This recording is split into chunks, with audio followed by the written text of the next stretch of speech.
Russia's mishandling of the Black Sea has turned what should have been its strongest naval position into a catastrophic failure. Once a strategic enclave to showcase naval might, the waters have become a ghostly graveyard for its ships. The storied Black Sea Fleet now lies in ruins after relentless missile and drone strikes decimated a third of its vessels. Ukraine, seizing the chaos, has opened a clear route across the Black Sea, routes that Vladimir Putin's forces once dominated. On November 14, Ukraine launched a record-breaking assault, piercing through Russian defenses with swift precision and leveling what was once a formidable fortress. The first major target, a vital oil terminal. That night, Ukraine unleashed a relentless storm of drones and Neptune missiles on the port of Novorossiysk. Operated by Russia's pipeline giant Transneft, this port handles a significant share of Russia's oil exports.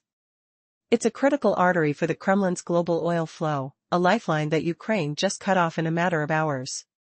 The attack was no reckless strike. Behind this bold operation was an elite team of Ukrainian forces working seamlessly together. According to a covert source within Ukraine's security service, this was a meticulously coordinated operation. The SBU's Alpha unit collaborated closely with the main Directorate of Intelligence, Border Guards, Special Operations, and Naval Artillery units. The planning was thorough, the execution devastating. Ukraine's forces damaged loading stands, destroyed pipelines, and ignited a colossal fire that lit up the night sky. The port's operations came to a screeching halt, no ships, no loading, no receiving. It was a precision strike that sent shockwaves through Russian economic stability. Surprisingly, Russia admitted some damage, acknowledging that the port's infrastructure was compromised. Telegram channels from the Krasnodar region detailed the destruction of the Cheskari's transshipment complex, a massive facility built in 1964, with 30 crude tanks capable of holding 820,000 cubic meters of oil. Back in October, it shipped over 761,000 barrels daily. Now, the entire operation is crippled. But the damage didn't stop there. Ukraine's precision hit extended to Russia's most treasured air defense systems, the S-400s. In a night of chaos, Kyiv's drones managed to obliterate 4 of these highly touted systems. Satellite images from mere days apart show the devastation: missiles destroyed, radar silenced. This wasn't just a minor setback, it was an outright humiliation. The S-400 Triumph is touted as among the world's most advanced defense systems, meant to shoot down aircraft, missiles, and drones alike. Yet, in this critical attack, they failed to defend their own skies. How could Ukraine's drones bypass such top-tier defenses? Were the touted claims of the S-400's power exaggerated? Russia's military tech has long boasted about its capability to handle any aerial threat. Now, those claims have been shattered. The reality is stark. Ukraine's night of destruction exposed glaring cracks in Russia's armor. The destruction of multiple S-400 units hints at a vulnerability that could unravel Russia's entire air defense network. If these missile systems are compromised or damaged significantly, Moscow's ability to protect its skies diminishes drastically. And yet, the most shocking part? The number of S-400s that might be affected could be even greater. Satellite imagery confirms 4 destroyed units, but experts suggest the total could be much higher. Most of the 12 deployed may have suffered damage. This leaves a major question: how long can Russia keep its defenses operational if these weapons are failing? This attack leaves the world pondering a chilling truth: a highly touted defense system defeated in a single night. Was this a wake-up call or the beginning of a new chapter in Ukraine's offensive strategy? The future of Russia's military strength now hangs in the balance, and the Black Sea might never be the same again. Imagine the silence broken by a deafening explosion, flames shooting into the night sky, smoke billowing like dark clouds consuming everything in their path. On November 14, Ukraine launched a meticulously planned assault with devastating precision. Drone after drone, missile after missile, each strike tearing through Russia's defenses. Entire loading stands shattered, pipelines severed, fire raging at one of Moscow's key oil ports. The smell of burnt oil and the sharp crackle of collapsing infrastructure fill the air, signaling a night of chaos that seemed impossible just hours before. But how did Ukraine pull off such a ferocious blow in a single night? Unexpectedly, even Russia admits the impact was colossal. Official sources in the Krasnodar region reported damage at the Cheskari's transshipment complex, one of southern Russia's largest oil hubs. Established in 1964, this behemoth handles both crude and refined oil, boasting 30 tanks capable of holding 820,000 cubic meters. It shipped over 760,000 barrels daily just last October. A strike here isn't just an attack, it's a blow to Russia's energy heart. And the aftermath? A port silenced, fires blazing into the sky, and a critical node in Russia's oil export network crippled. Yet, Russia's response remains hollow. The familiar drone debris excuse echoes through official channels. They claim only debris caused fires and damage, dismissing the overwhelming evidence of Ukraine's precise and powerful attack. The images reveal massive flames, thick black smoke, and shattered infrastructure, the result of a coordinated assault by Ukraine's elite units. But what if that debris was just a cover? What if, behind the scenes, more significant damage lurked? Within hours, reports surfaced that local authorities attempted to downplay the event, placing blame on stray drone fragments. But the evidence tells a different story. Photos and footage captured the destructive aftermath, fires lighting up the night, smoke spiraling into the sky, clear proof of Ukraine's devastating success. What if this is just the beginning? How much more can Ukraine strike before Russia's defenses crumble completely? And what does this mean for the future of global energy? One thing is certain, November 14th changed the game forever. Recent drone assaults have left Russia scratching their heads. Despite their claims of no direct hits, Ukraine's relentless defenses have caused unprecedented damage. But what if the drones had hit their intended targets? Could this be the moment Russia's supposed dominance over the Black Sea collapses completely? The night of November 14th revealed the true extent of Ukraine's audacious strike. Footage from the Novorossiysk port shows enormous fires raging fiercely, with thick black smoke billowing into the night sky. The scent of burning oil and the crackling sounds of collapsing infrastructure filled the air, as flames illuminated the darkness. Was this chaos an accident, or part of a calculated assault? Videos captured the inferno, displaying fiery explosions that seemed to swallow entire sections of the terminal. Although no drone strikes are visible, the size of the blaze suggests something far more powerful. Witnesses reported hearing the roar of explosions and the shuddering tremor of infrastructure collapsing. Beyond the terminal, disturbing reports emerged, claims that a civilian vessel was struck, injuring 3 crew members. Yet, how credible are these reports? Are civilians truly operating in a heavily guarded port, or are these just misdirection? Analyzing the damage, it's clear this wasn't just an average attack. The targeted facility, established in 1964, is one of the largest in southern Russia, with 30 tanks capable of holding 820,000 cubic meters of oil. Back in October, it shipped over 761,000 barrels daily, that's more than 3 million tons each month. Taking such a vital hub offline threatens Russia's oil export future. If the attack was as destructive as reports suggest, how will Russia repair such extensive damage under relentless Ukrainian pressure? But the destruction was just beginning. Ukraine's forces exploited glaring vulnerabilities in Russia's air defenses, cracks that should have been sealed with the most advanced systems. Photographic evidence reveals 4 S-400 missile launchers destroyed in a single night, with satellite images confirming the devastation. How did Ukraine disable Russia's most sophisticated air defenses? Did they overestimate their capabilities? Or is Russia's boast about these systems being nearly invincible just a myth? The loss of 4 S-400 battalions, with around 12 such systems stationed at the site, represents a seismic shift. If most of those launchers are damaged, Russia is left with a fraction of its once formidable shield. Repairing these systems will be a gargantuan task. Just months ago, Russia was desperately trying to buy back ancient missile systems from Turkey, indicating how strained their military logistics are now. How long can Russia sustain such losses before their defenses become paper tigers? The S-400 systems, heralded as among the world's best, are designed to intercept aircraft, cruise missiles, ballistic missiles, and drones. Yet, Ukraine's drones proved alarmingly effective against them. What does this tell us? Are Ukrainian drones somehow more advanced than Russia's defenses? Or has Russia exaggerated the effectiveness of their weaponry all along? If Ukraine managed to cripple Russia's top air defenses, the implications are staggering. Could this be the beginning of Russia's retreat in the Black Sea?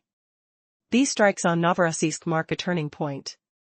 If Ukraine's forces continue their relentless push, Russia's hold over the strategic port, and the Black Sea itself, may be slipping away. The entire balance of power hangs in the balance. Will this be the night that Ukraine deals a blow so devastating Russia can never recover? Or will the Kremlin respond with a shock that changes the course of the conflict forever?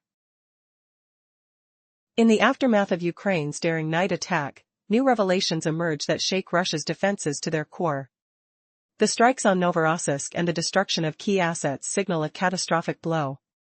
Yet, the true shock lies in what Ukraine's forces managed to dismantle with brutal precision. Russia's most advanced radar and missile shield, the S-400 systems, are crumbling before our eyes. How could a force expected to dominate the skies fall so quickly? The images reveal destruction unlike anything seen before, with 4 of Russia's top air defense units annihilated in one night. But the damage doesn't stop there. Satellite photos show that nearly all of the 12 launches at that military site may have been compromised, leaving the mighty Russian shield exposed and vulnerable. What does this mean for Russia's ability to defend itself? The potential loss of over a third of these systems suggests a defeat for Putin's military prestige. Repairs could be prohibitively complex, especially considering Russia's recent efforts to reacquire these systems from Turkey at premium prices. A fault line is forming. If the S-400s are no longer reliable, what's left to stop Ukraine's advancing drones and missiles? The stakes couldn't be higher. This is more than a battlefield failure, it's a terrifying glimpse into Russia's faltering military might. Could this be the beginning of the end for Russia's air defense supremacy? The answer might reveal itself in the coming days. Despite its claims, Russia's assertions of drone debris and minor damages ring hollow. The fiery collapse of the Cheskirus oil terminal speaks volumes, an entire facility reduced to ruins, forcing the Russian state-owned company to halt operations. Such destruction cannot be brushed off as mere wreckage from falling debris. It's a strategic disaster. Ukraine's precision strikes have shown they can reach Putin's critical infrastructure, turning what was thought to be untouchable into ash and smoke. If Ukraine continues this campaign, what other vital assets will fall? As the fires burn into the night, one thing becomes clear: Russia's once prized defenses are crumbling, and a new era of vulnerability is dawning. Will Russia's military machinery withstand this onslaught, or is it already too late to rebuild? The coming days will decide the fate of a superpower's naval and aerial dominance. Several of Russia's advanced air defense systems may have sustained significant damage, leaving them temporarily out of commission. Repairing these critical systems isn't simple, especially for a nation already stretched thin. Just a few months ago, Russia resorted to plea negotiations with Turkey, attempting to buy back older S-400 systems at inflated prices. This desperate move highlights Russia's mounting difficulties in maintaining its arsenal. The S-400, touted as a pinnacle of missile technology, is supposed to intercept targets within a 400-kilometer radius, operating at altitudes up to 30 kilometers. It's designed to destroy everything from enemy aircraft to cruise and ballistic missiles. Yet, recent events cast doubt on those claims. On November 14, Ukraine's drones proved surprisingly effective against these supposedly formidable defenses. How could that be possible? Was Russia's supposed expertise just a myth? Or was the S-400's reputation exaggerated for years? Satellite images reveal the extent of destruction: multiple launches destroyed, targets obliterated. The reality suggests Ukraine's drones outperformed expectations, penetrating what should have been a bulletproof shield. These failures expose a troubling gap. Even more astonishing? Russia admits to losing at least 4 S-400 systems. Such a blow undermines Russia's claim of invincibility. Considering the S-400 is called one of the best in the world, these losses are humiliating. The system is designed to take down aircraft, missiles, even drones, yet Ukraine's precision strikes proved otherwise. How did Ukraine's technology bypass such defenses? Was it luck, ingenuity, or an inherent flaw? Experts say the S-400's reputation might be built more on propaganda than real-world performance. Ukraine's drones, perhaps, are evolving faster than Russia anticipated. It's one thing for a military system to perform well in simulations, quite another when facing real combat conditions. With reports indicating that nearly half of Russia's S-400s are compromised, the question lingers, how long can Russia keep up the charade? The implications are staggering. If these systems can be damaged or destroyed so easily, what does it mean for Russia's overall military edge? The stakes are rising each day. Russia's military might could be crumbling just as Ukraine's forces gain momentum. What other surprises are hidden behind this fragile facade? The coming months will reveal whether Russia can recover, or if these stunning failures mark a turning point in the ongoing conflict. Russia's so-called premier air defense system, the S-400, was supposed to be invincible.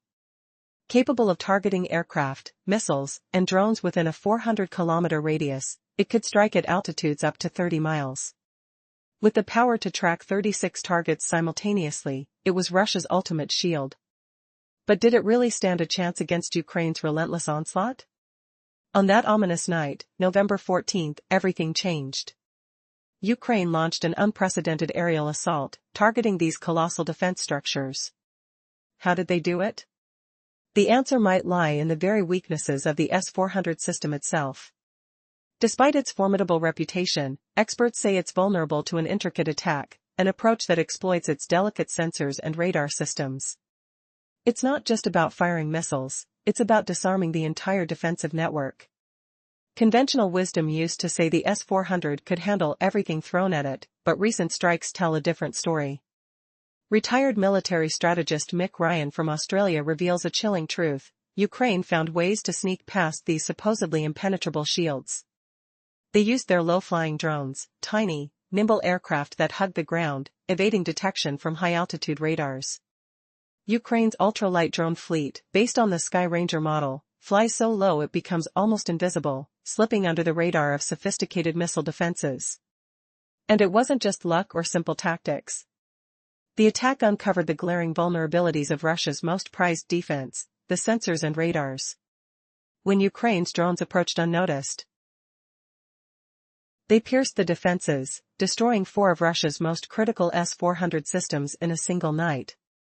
Satellite images from just days before show what was lost: entire missile batteries shattered, electronic components torn apart, and the smell of smoke filling the air. The devastating impact didn't stop with the missiles. The strike also hit an entire transportation node, the Cheskirus oil transshipment complex, crippling Russia's crucial oil exports. Flames roared into the night sky, reflecting a horrifying scene of chaos.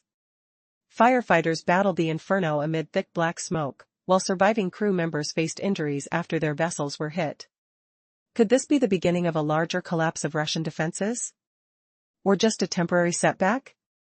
Russia is now scrambling to counter the damage, trying to repair and replace what was lost. But with more than a dozen S-400 launchers at the site, likely most damaged or destroyed, questions loom large. Russia's advanced missile shield was supposed to have an answer, yet Ukraine's tactics rendered it nearly useless. Critics argue that the S-400's supposed superiority is a myth, overstated by propaganda that claims it can intercept everything. But recent battlefield failures expose its real limitations. This is the brutal truth: even the strongest defenses can fall when their weaknesses are meticulously exploited. Ukraine's low-flying drones, swift and silent, turned a fortress of metal and radar into a burning ruin in a single night. What's next for Russia? Will they reinforce these defenses or admit defeat? The fight for control of the Black Sea has turned into a stark lesson: nothing is truly invincible. Can the mighty S-400 systems ever be restored to their former glory? Or has Ukraine's daring strike forever changed the rules of aerial warfare? The night of November 14 might just mark the beginning of a new era, where stealth and ingenuity triumph over raw firepower. Ukraine's drone strikes aren't just a matter of bravery, they're a silent war of technology and tactics. On November 14, everything changed. While we can't be sure about the exact drones used, what we do know is that Ukraine targeted the very sensors and radars Russia relies on to defend its skies. These systems, designed to detect threats from vast distances, suddenly became vulnerable. The key to Ukraine's recent successes lies in these radar systems, especially the pair that Russia depended upon to see what was coming.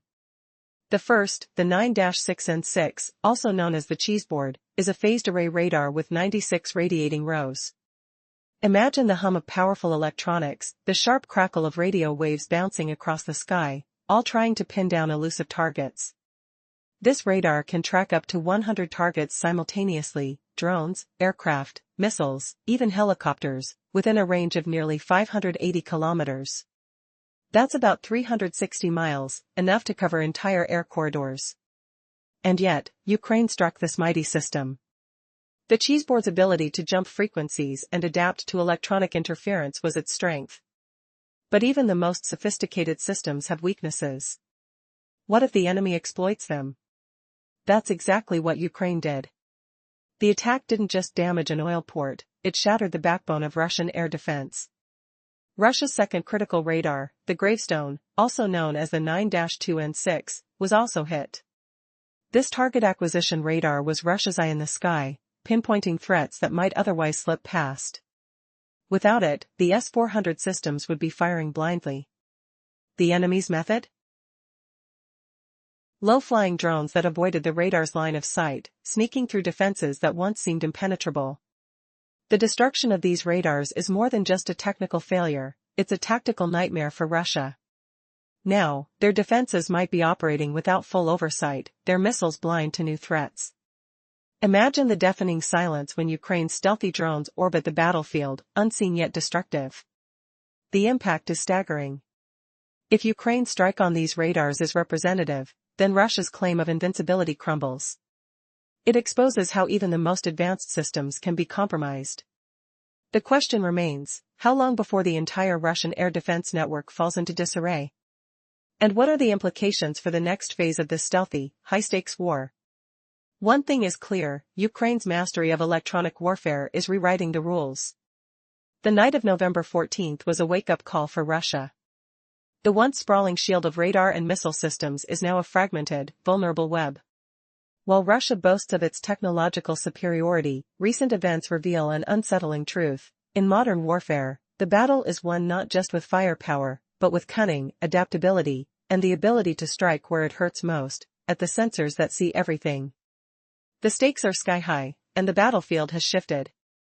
As Ukraine continues to disable key radar targets, the question persists, how much longer can Russia pretend its defenses are invulnerable? The silent war rages on, and the outcome could reshape decades of military doctrine, if Russia's defenses ever recover. The battle for control over the Black Sea is escalating to unprecedented levels. How did Ukraine manage to turn the tide against Russia's most formidable defenses in a single night? Imagine the deafening roar of drone engines cutting through the sky, the acrid smell of burning oil filling the air, and the sight of massive fires illuminating the night. This is a story about a daring attack that shattered Russia's naval ambitions and revealed shocking vulnerabilities in its defenses. For years, Russia believed its Black Sea fleet was invincible, a guardian of strategic riches and military strength. But everything changed on November 14. Ukraine launched a meticulously planned assault, striking at key targets with pinpoint precision. Their goal? To cripple Russia's oil exports and dismantle its air defense shield. The first blow came at the Novorossiysk port, a vital hub for oil shipments operated by Transneft. Here, a barrage of Ukrainian drones and Neptune missiles descended like a thunderstorm, igniting fires that lit up the night sky. The port came to a grinding halt, no ships could leave or arrive. The sense of a planned, coordinated attack was undeniable. Ukraine's elite units, working alongside intelligence and special forces, had executed a masterstroke of sabotage. The scene was chaos. Flames roared, thick black smoke billowed into the cold air, an apocalyptic vision in the heart of Russia's Black Sea operations. Witnesses reported that a civilian vessel might have been struck, adding a tragic human toll amid the destruction. Debris from the destroyed drones rained down, shattering windows and causing injuries. Entire sections of the oil terminal were engulfed in flames, a weapon of war turned into a battlefield. For Ukraine, this was not just a strike, it was a devastating blow to Russia's energy infrastructure. But the attack didn't stop there. Ukraine's success was further confirmed by unexpected sources within Russia itself. The Krasnodar region's emergency headquarters admitted that the drone strike damaged the Cheskry's transshipment complex, one of the largest oil storage facilities in southern Russia. This critical hub, with a capacity of over 820,000 cubic meters, was responsible for shipping thousands of barrels of oil daily. Its destruction wasn't just damaging, it threatened Russia's entire oil export pipeline. The devastating footage of burning tanks and billowing smoke showed clearly that Ukraine's forces had achieved something extraordinary. How was it possible? The answer lay in Ukraine's clever targeting. Through a series of precise strikes, Ukraine knocked out vital radar systems that Russia relied upon to defend its skies. They destroyed at least 4 of Russia's most advanced S-400 missile systems. Satellite images from November 11 and 15 revealed the aftermath, a night of chaos leaving Russia's air defenses significantly compromised. The S-400 Triumph, NATO's SA-21 Growler, was supposed to be Russia's crown jewel in air defense. It was capable of tracking up to 100 targets simultaneously, covering a full 360 degrees. Range estimates varied from 250 to nearly 480 kilometers. But in the face of Ukraine's drone blitz, these defenses faltered. The system's supposed invincibility was exposed. The question on everyone's mind: how could Ukraine's small but determined forces overwhelm Russia's most advanced air defenses? The answer appears to be a combination of clever tactics and technological prowess. Ukraine's drones, with their remarkable tracking capabilities, managed to bypass the defenses entirely. They targeted and destroyed entire missile launches, leaving the Russian troops scrambling and in disarray. The shattered systems symbolize more than just strategic losses, they're a humiliating failure for Russia's military prestige. Yet, the story doesn't end here. The damage inflicted raises a bigger question: is Russia's military buildup overestimated? Their claims of superiority are now under scrutiny. If their most advanced systems can be taken out so easily, what does this mean for their future? And what will happen next? Each destroyed missile launch and damaged radar signifies a crack in Russia's armor, a potential turning point that could redefine the balance of power in the region. The Black Sea's fate now hangs in the balance, teetering on the edge of a new, uncertain chapter. This attack underscores the unpredictable nature of modern warfare. Despite their advanced arsenal, Russia faced an unexpected challenge that revealed vulnerabilities no one expected. The night of November 14 will be remembered as a turning point, a night when Ukraine struck a decisive blow, leaving the world to wonder, how much longer can Russia's defenses hold? And what's truly coming next? Russia's response was surprisingly muted. All it managed was to claim that it intercepted 66 Ukrainian drones in the Krasnodar region, where the burning oil depot is located, along with 59 over the Black Sea. But even if those figures are accurate, they're clearly insufficient. Ukraine's precise hits did exactly what they intended, destroying critical assets with pinpoint accuracy. It's now been 3 days since that daring overnight strike. As we speak, Russia appears to have managed to bring its damaged oil terminal back online. Reuters reports that Transneft, the company operating Cheskyrys, resumed oil loading after a 2-day pause caused by Ukraine's attacks. But the story doesn't end there. Details reveal Ukraine's drones specifically damaged 2 oil berths at the port. Whether these berths are operational again remains uncertain. Loading only 2 tankers in a port responsible for roughly 2% of the world's oil supply hints that the facility isn't fully operational yet. That's not just a small hiccup, it's a significant disruption. And considering the numbers we discussed earlier, receiving an average of 761,000 barrels daily last October, a 2-day shutdown drops nearly 1.5 million barrels from the global market. That's a staggering loss, especially as more nations, including major Chinese refiners, begin turning away from Russia. The reliability of Russia's oil exports is crumbling. This event not only halts shipments temporarily but casts a long shadow over Russia's reputation as a dependable energy supplier. The damage isn't just in the short term, it risks long-lasting consequences. Could this seemingly small setback signal the beginning of a larger collapse for Russia's oil ambitions? The coming days will tell, but the tide of change is already flowing. In the ruins of Russia's Black Sea stronghold, Ukraine's fierce drones and missiles ravaged the vital Novorossiysk oil terminal, crippling oil exports and dismantling at least 4 advanced S-400 air defense systems. The smell of acrid smoke lingered in the air, as flames roared like enraged beasts, lighting the night with an eerie orange glow. Russia's defenses crumbled under the weight of humiliation, their supposed superiority exposed as a hollow lie. Can you imagine the panic in Moscow as billions in revenue slip away like sand through clenched fists? Let's dive deeper into the staggering fallout from that blistering assault. Ukraine's relentless strike halted the flow of up to 4 million barrels of oil for now.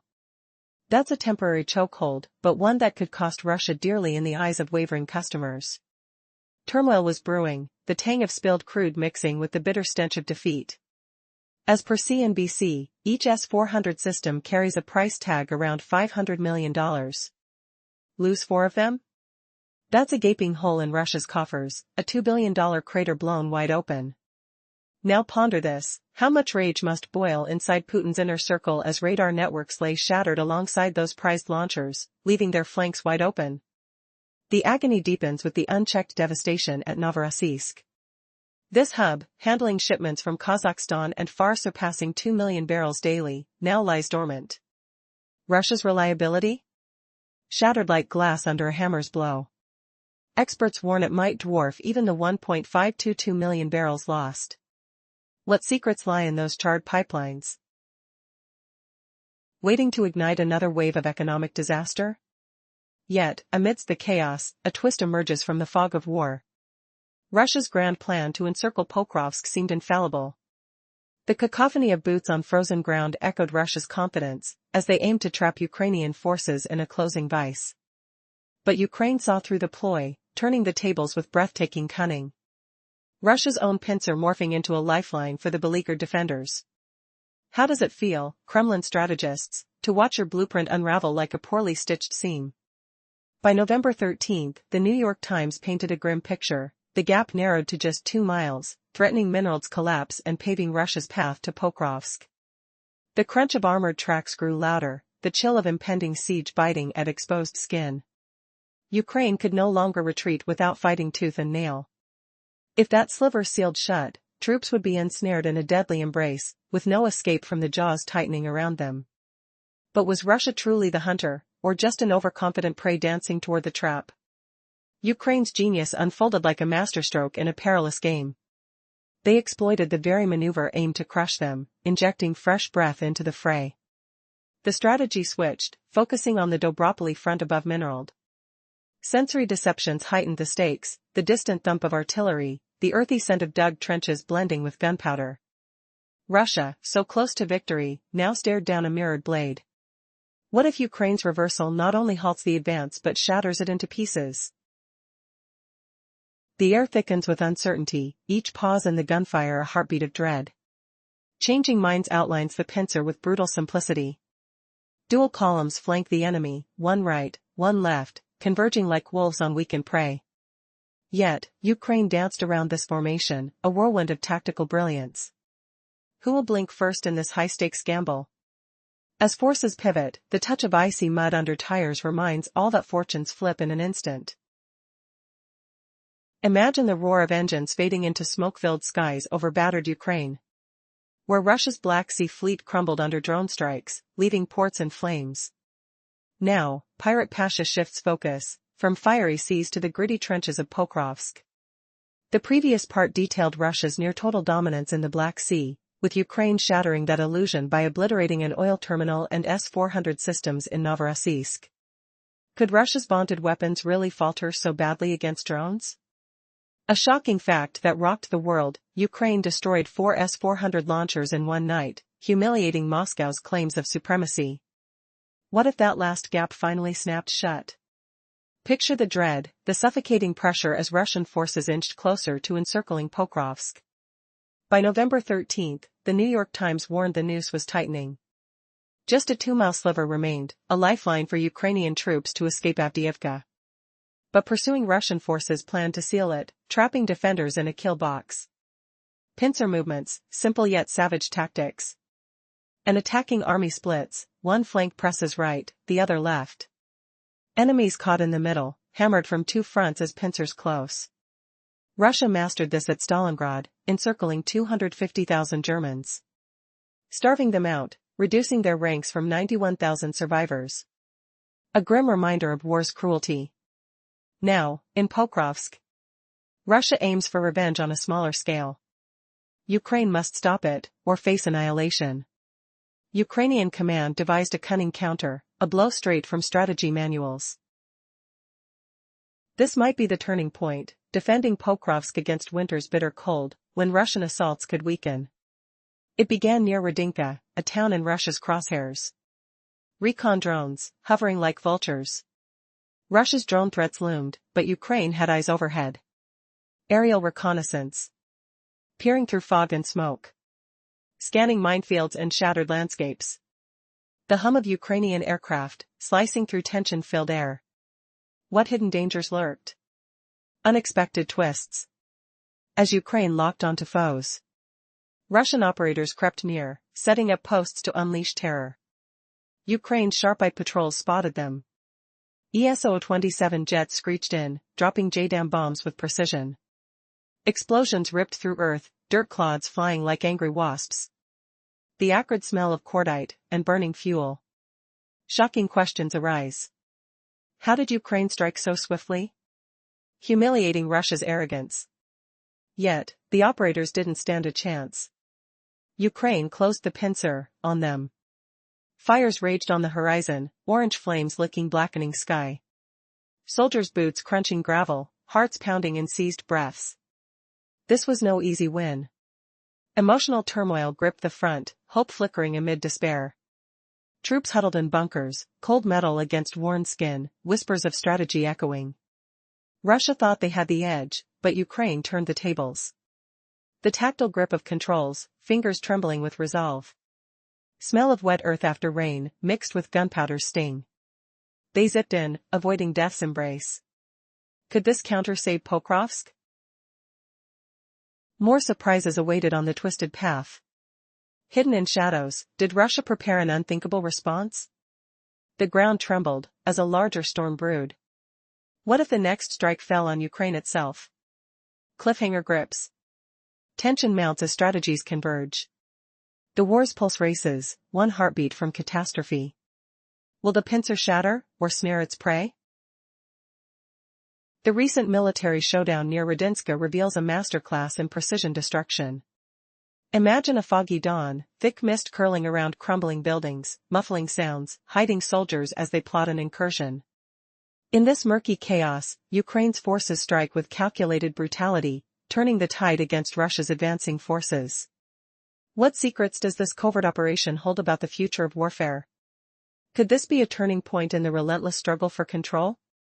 Ukraine's surveillance over Radinska allowed them to identify and target Russian drone operators, those hidden figures behind the sky's chaos. Just days before their next move, Ukraine discovered their positions, nearly catching them off guard. But the operators didn't last long. An immediate response was ordered, and Su-27 jet released a guided bomb, the American-made GPU-62 JDAM, right onto the enemy's hideout. In an instant, the site was obliterated, swallowed by a fiery explosion.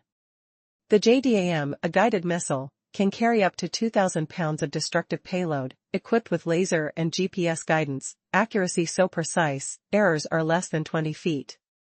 It's a weapon designed for one purpose, total annihilation of hardened targets. The explosion's roar echoed across the landscape as the enemy's fortress crumbled. Yet, Ukraine wasn't finished.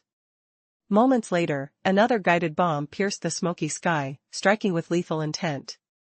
Their aim, wipe out the remaining Russian soldiers spotting the outskirts of Radinska, attempting to fortify a building as part of their plans for a deeper invasion. Ukraine's relentless strike disabled the entire forward base, destroying cover for the enemy and killing multiple officers leading these brutal raids. The battlefield had turned into a smoldering ruin, proof that Ukraine's precision strikes were devastatingly effective. But the story darkens further. As Ukraine's surveillance confirmed the defeat of the initial wave, new reports surfaced. Russians were trying to insert more troops into Radinska amid the chaos. They sought to regroup within a fortified structure, hoping to revive their offensive. Ukraine quickly seized the advantage, using dense fog, armored vehicles, and pinpoint airstrikes to target these retreating soldiers. Russian tanks, cunningly hidden behind the veil of mist, had slipped into Radinska, to be shredded apart by Ukraine's relentless barrage. First-person view drones, or FPV drones, provided cover for the tanks, making their stealthy maneuvers all the more dangerous. Every sound, the thrum of drone rotors, the clang of armored vehicles, the distant rumble of explosions, sings a haunting lullaby of war's chaos. The fog's damp chill brushes against the skin, masking the depth of conflict as Ukraine's forces methodically dismantle the enemy's plans. How much longer can Russia hide behind layers of deception? And what price will they pay for underestimating Ukrainian precision? The battlefield's outcome hinges on secrets hidden within the smoke. What future surprises does Ukraine have up its sleeve? Previous part, Ukraine exploited fog and armored vehicles to surprise Russian soldiers. The dense fog concealed their movements, making it difficult for Russian drone operators to track. Ukrainian forces quickly eliminated the Russian fighters and tanks that had infiltrated Radynska. The fog tactics worked perfectly, allowing Ukraine to strike with precision. Russian troops, even in industrial complexes, were swiftly taken out using targeted munitions. But the story was far from over. Russia's electronic warfare systems attempted to deploy the first strike, but Ukraine's countermeasures thwarted their efforts. A second attack hit even harder, forcing Russian forces out of Radynska completely. For now, the town was safe, yet the threat was far from gone. Russia was still trying to encircle Militany, and Ukraine knew it. Russia probably believed Ukraine had lost focus on this key area, distracted by the fight over Radynska. The truth was, Ukraine was orchestrating a deception. Their recent success fueled confidence, and with confidence came boldness. Ukraine launched a strategic feint, a mock assault designed to mislead Russia and turn the tide. By creating the illusion of a full-scale attack from multiple directions, Ukraine made Russia believe they were under attack from all sides. It was a masterstroke, an intricate reversal of the pincer maneuver. Ukrainian troops moved purposefully, convincing Russian surveillance systems that a true offensive was imminent. This clever ruse had two critical effects. First, it forced Russia's forces into a defensive stance. After their failed attempt at Radynska, they retreated to shore up their defenses, abandoning plans to reinforce the encircled Ukrainian units. Second, it left those units exposed, stranded and vulnerable, ripe for Ukraine's next strike. Russia's game was unraveling. What was their next move? Would they fall into Ukraine's trap, or could they turn the tables before it was too late? The outcome hung in a delicate balance, one that could change the course of this relentless conflict forever. Russia's strategy had been to reposition and strengthen their lines to withstand Ukraine's expected assault. They abandoned attempts to reach soldiers already encircled, leaving them exposed and vulnerable. This seeming tactical move was actually a dangerous gamble, an illusion of strength that could backfire spectacularly. But what truly laid bare Russia's weakness was Ukraine's unexpected countermove, one that shattered the Kremlin's plans entirely. Ukraine's forces watched Russia's every move, mindful of their adversary's careful game of numbers and deception. Russia believed that focusing on the Dobropilya sector would weaken Ukraine's front, but Ukraine had a different plan. They began shifting forces from the besieged city of Minrad, subtly pulling troops out while staging a convincing show of concentration elsewhere. The sound of engines rumbling as supplies and reinforcements poured into Minrad echoed like a heartbeat of defiance. The air grew thick with tension, an invisible battle of wits, each side waiting for the other to blink. Then, Ukraine executed their masterstroke, a textbook deception that left Russia reeling. They created immense pressure on one sector, enticing Russia to divert reserves and attention. Simultaneously, they sent dozens of soldiers into Minrad, not to fight directly, but to give the illusion of a major assault. This tactical feint manipulated Russian surveillance, making Moscow's generals believe the main attack was imminent elsewhere. Meanwhile, under the cover of sophisticated electronic countermeasures, evacuation convoys slipped into Minrad, rescuing wounded and bringing vital supplies. The city's defenders, now rejuvenated with fresh troops and renewed resolve, prepared to hold the line. Once teetering on collapse, they now stood as a formidable bulwark against Putin's forces. The question is, how long can Russia's overconfidence last before Ukraine strikes again? The deception was so precise, so cruel in its brilliance, that it's impossible not to wonder, how many more surprises does Ukraine have in store? The battlefield is silent now, but a storm is gathering on the horizon, one that could change the course of this conflict forever. The most shocking revelation in this entire operation is how completely Putin's forces were blindsided. Russia bought into Ukraine's deception so wholeheartedly that they fell for a trap that required zero loss of Ukrainian soldiers. It's a humiliation of epic proportions for Moscow. Ukraine managed to pull off a daring and flawless maneuver, turning Russia's own tactics against it, leaving no room for error. Imagine the scene: Ukrainian forces subtly approaching from the north, sweeping past Russian reserves, tying them down in a relentless pincer. Meanwhile, the attackers in Pokrovsk were already engaged, creating the illusion that Russia was pressing forward from that flank. Everything was perfectly coordinated, a masterclass in deception. But what happened afterward? Russia responded with an overwhelming, yet ultimately futile, assault. On November 11, the BBC reported that Russian troops advanced deeper into Pokrovsk under the cover of what appeared to be a feint. They used a tactic similar to the one Ukraine employed, hiding their true intentions behind smokescreens and layered defenses. But the real shock came later. Just days after Ukraine's seemingly successful gambit, Russia launched a massive aerial strike on Pokrovsk, throwing 135 drones and 3 missiles at the city. Yet, more than half of those drones and 2 missiles were shot down before reaching their targets. Ukraine reported no casualties, not a single soldier or civilian lost. Here's the twist: the entirety of Russia's forces meant to uncover Ukraine's ruse missed the bigger picture. They were so fixated on the fight in Pokrovsk that they failed to see what was happening elsewhere. Meanwhile, Ukraine's strategy was simple yet brilliant: hold the line just south of the railway, ensuring that Pokrovsk remained secure.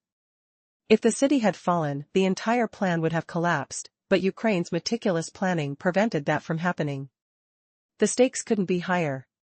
Because if Pokrovsk had tumbled into Russian hands, it could have opened the gates for a full-scale invasion into Ukrainian territory. Instead, the entire operation ended with Russia humiliated, outsmarted, and severely weakened. The question is, will Russia learn from this defeat, or are they blind to what's right in front of them? And what secrets did Ukraine's next move hold, lying just beneath the surface? In the shadowy depths of the Black Sea, a terrible failure looms for Russia. An invasion that once seemed unstoppable now teeters on the edge of collapse. Imagine the fears of a mighty navy reduced to a ghost fleet, battered and broken after relentless missile strikes and drone assaults. Ukraine's bold strikes are tearing apart Russia's once feared maritime stronghold, revealing startling vulnerabilities. On November 14, Ukraine launched a daring strike that changed everything. Their elite units coordinated a lightning-fast attack, unleashing drones and missiles on the port of Novorossiysk, the heart of Russia's oil shipping empire. The port, vital for exporting billions of dollars worth of oil worldwide, was suddenly thrown into chaos. Fires erupted as blazing flames lit up the night sky, smoke billowing into the air like a dark cloud swallowing the city. The damage was catastrophic: pipelines destroyed, loading stands wrecked, and infrastructure gutted in a matter of hours. And yet, the shocking part isn't just the destruction. It's what Russia admitted: they couldn't deny the reality. Krasnodar regional authorities confirmed that Ukraine's attack struck a major oil transshipment hub. Their words painted a grim picture: a key facility, established decades ago, now engulfed in flames. It's responsible for roughly 3.2 million tons of oil each day, a staggering volume. This single night's assault disrupted that flow, silencing the port and shutting down Russia's oil exports. How could Ukraine pull off such a devastating blow? An alliance of specialized units, including Ukraine's security service, intelligence agencies, border guards, and naval artillery, worked in perfect harmony. Their plan was meticulous, executed with precision. Soldiers say this wasn't a random raid, it was a strategic operation aimed at crippling Russia's key supply lines. The real question is, how much damage could Ukraine's forces have inflicted if they had targeted more than just the port? The evidence suggests they struck hard enough to leave lasting scars. The aftermath revealed even more surprising truths. Russia's own sources described the chaos, the fires, the explosions, the wreckage from drone debris, all visible from the videos and photos flooding social media. Flames roared as thick smoke clouded the sky, a tangible symbol of Ukraine's relentless assault. Reports hint that civilian vessels may have been damaged, with casualties among the crews. If true, this indicates that Ukraine's strike wasn't just against military targets but also aimed at disrupting Russia's shadow fleet, those secret ships ferrying illicit oil, feeding Putin's coffers and sustaining his war effort. However, the battle's impact extended beyond fires and debris. Ukraine's assault shattered Russia's hopes of leveraging its advanced S-400 air defense systems. These premier missile shields, classified as some of the world's most formidable, were blindsided. Satellite images from just days before and after the attack show 4 of these sophisticated systems destroyed in a single night, a humiliating blow that could leave hundreds of missiles and radars damaged or offline. What does this mean for Russia's military might? Experts warn that losing even a third of its most advanced air defense units severely undermines its defenses. If most of the remaining systems are damaged or inoperable, it's a heavy blow to Russia's ability to protect itself against future aerial assaults. The implications are staggering. Could this be the beginning of the end for Russia's missile superiority? Are Ukraine's drones finally proving that even the most expensive, high-tech defenses can fall? The best part? All these revelations beg an unsettling question: has Ukraine's strike just rewritten the rules of engagement? If a single night of coordinated attacks can devastate Russia's port and defenses, what else is vulnerable? The mighty Russian military, long seen as invincible, now faces the cruel reality that its most lauded systems might be nothing more than paper shields. Can Putin's forces withstand the onslaught, or is this the turning point that exposes their all-too-human vulnerabilities? The coming days will reveal whether Ukraine's daring gamble will mark the beginning of a new chapter in this conflict or a fleeting victory in a long war of attrition. Imagine plunging into the icy grip of winter, where every breath fogs the air like a ghostly veil, and the crunch of frozen earth under boot echoes through desolate battlefields.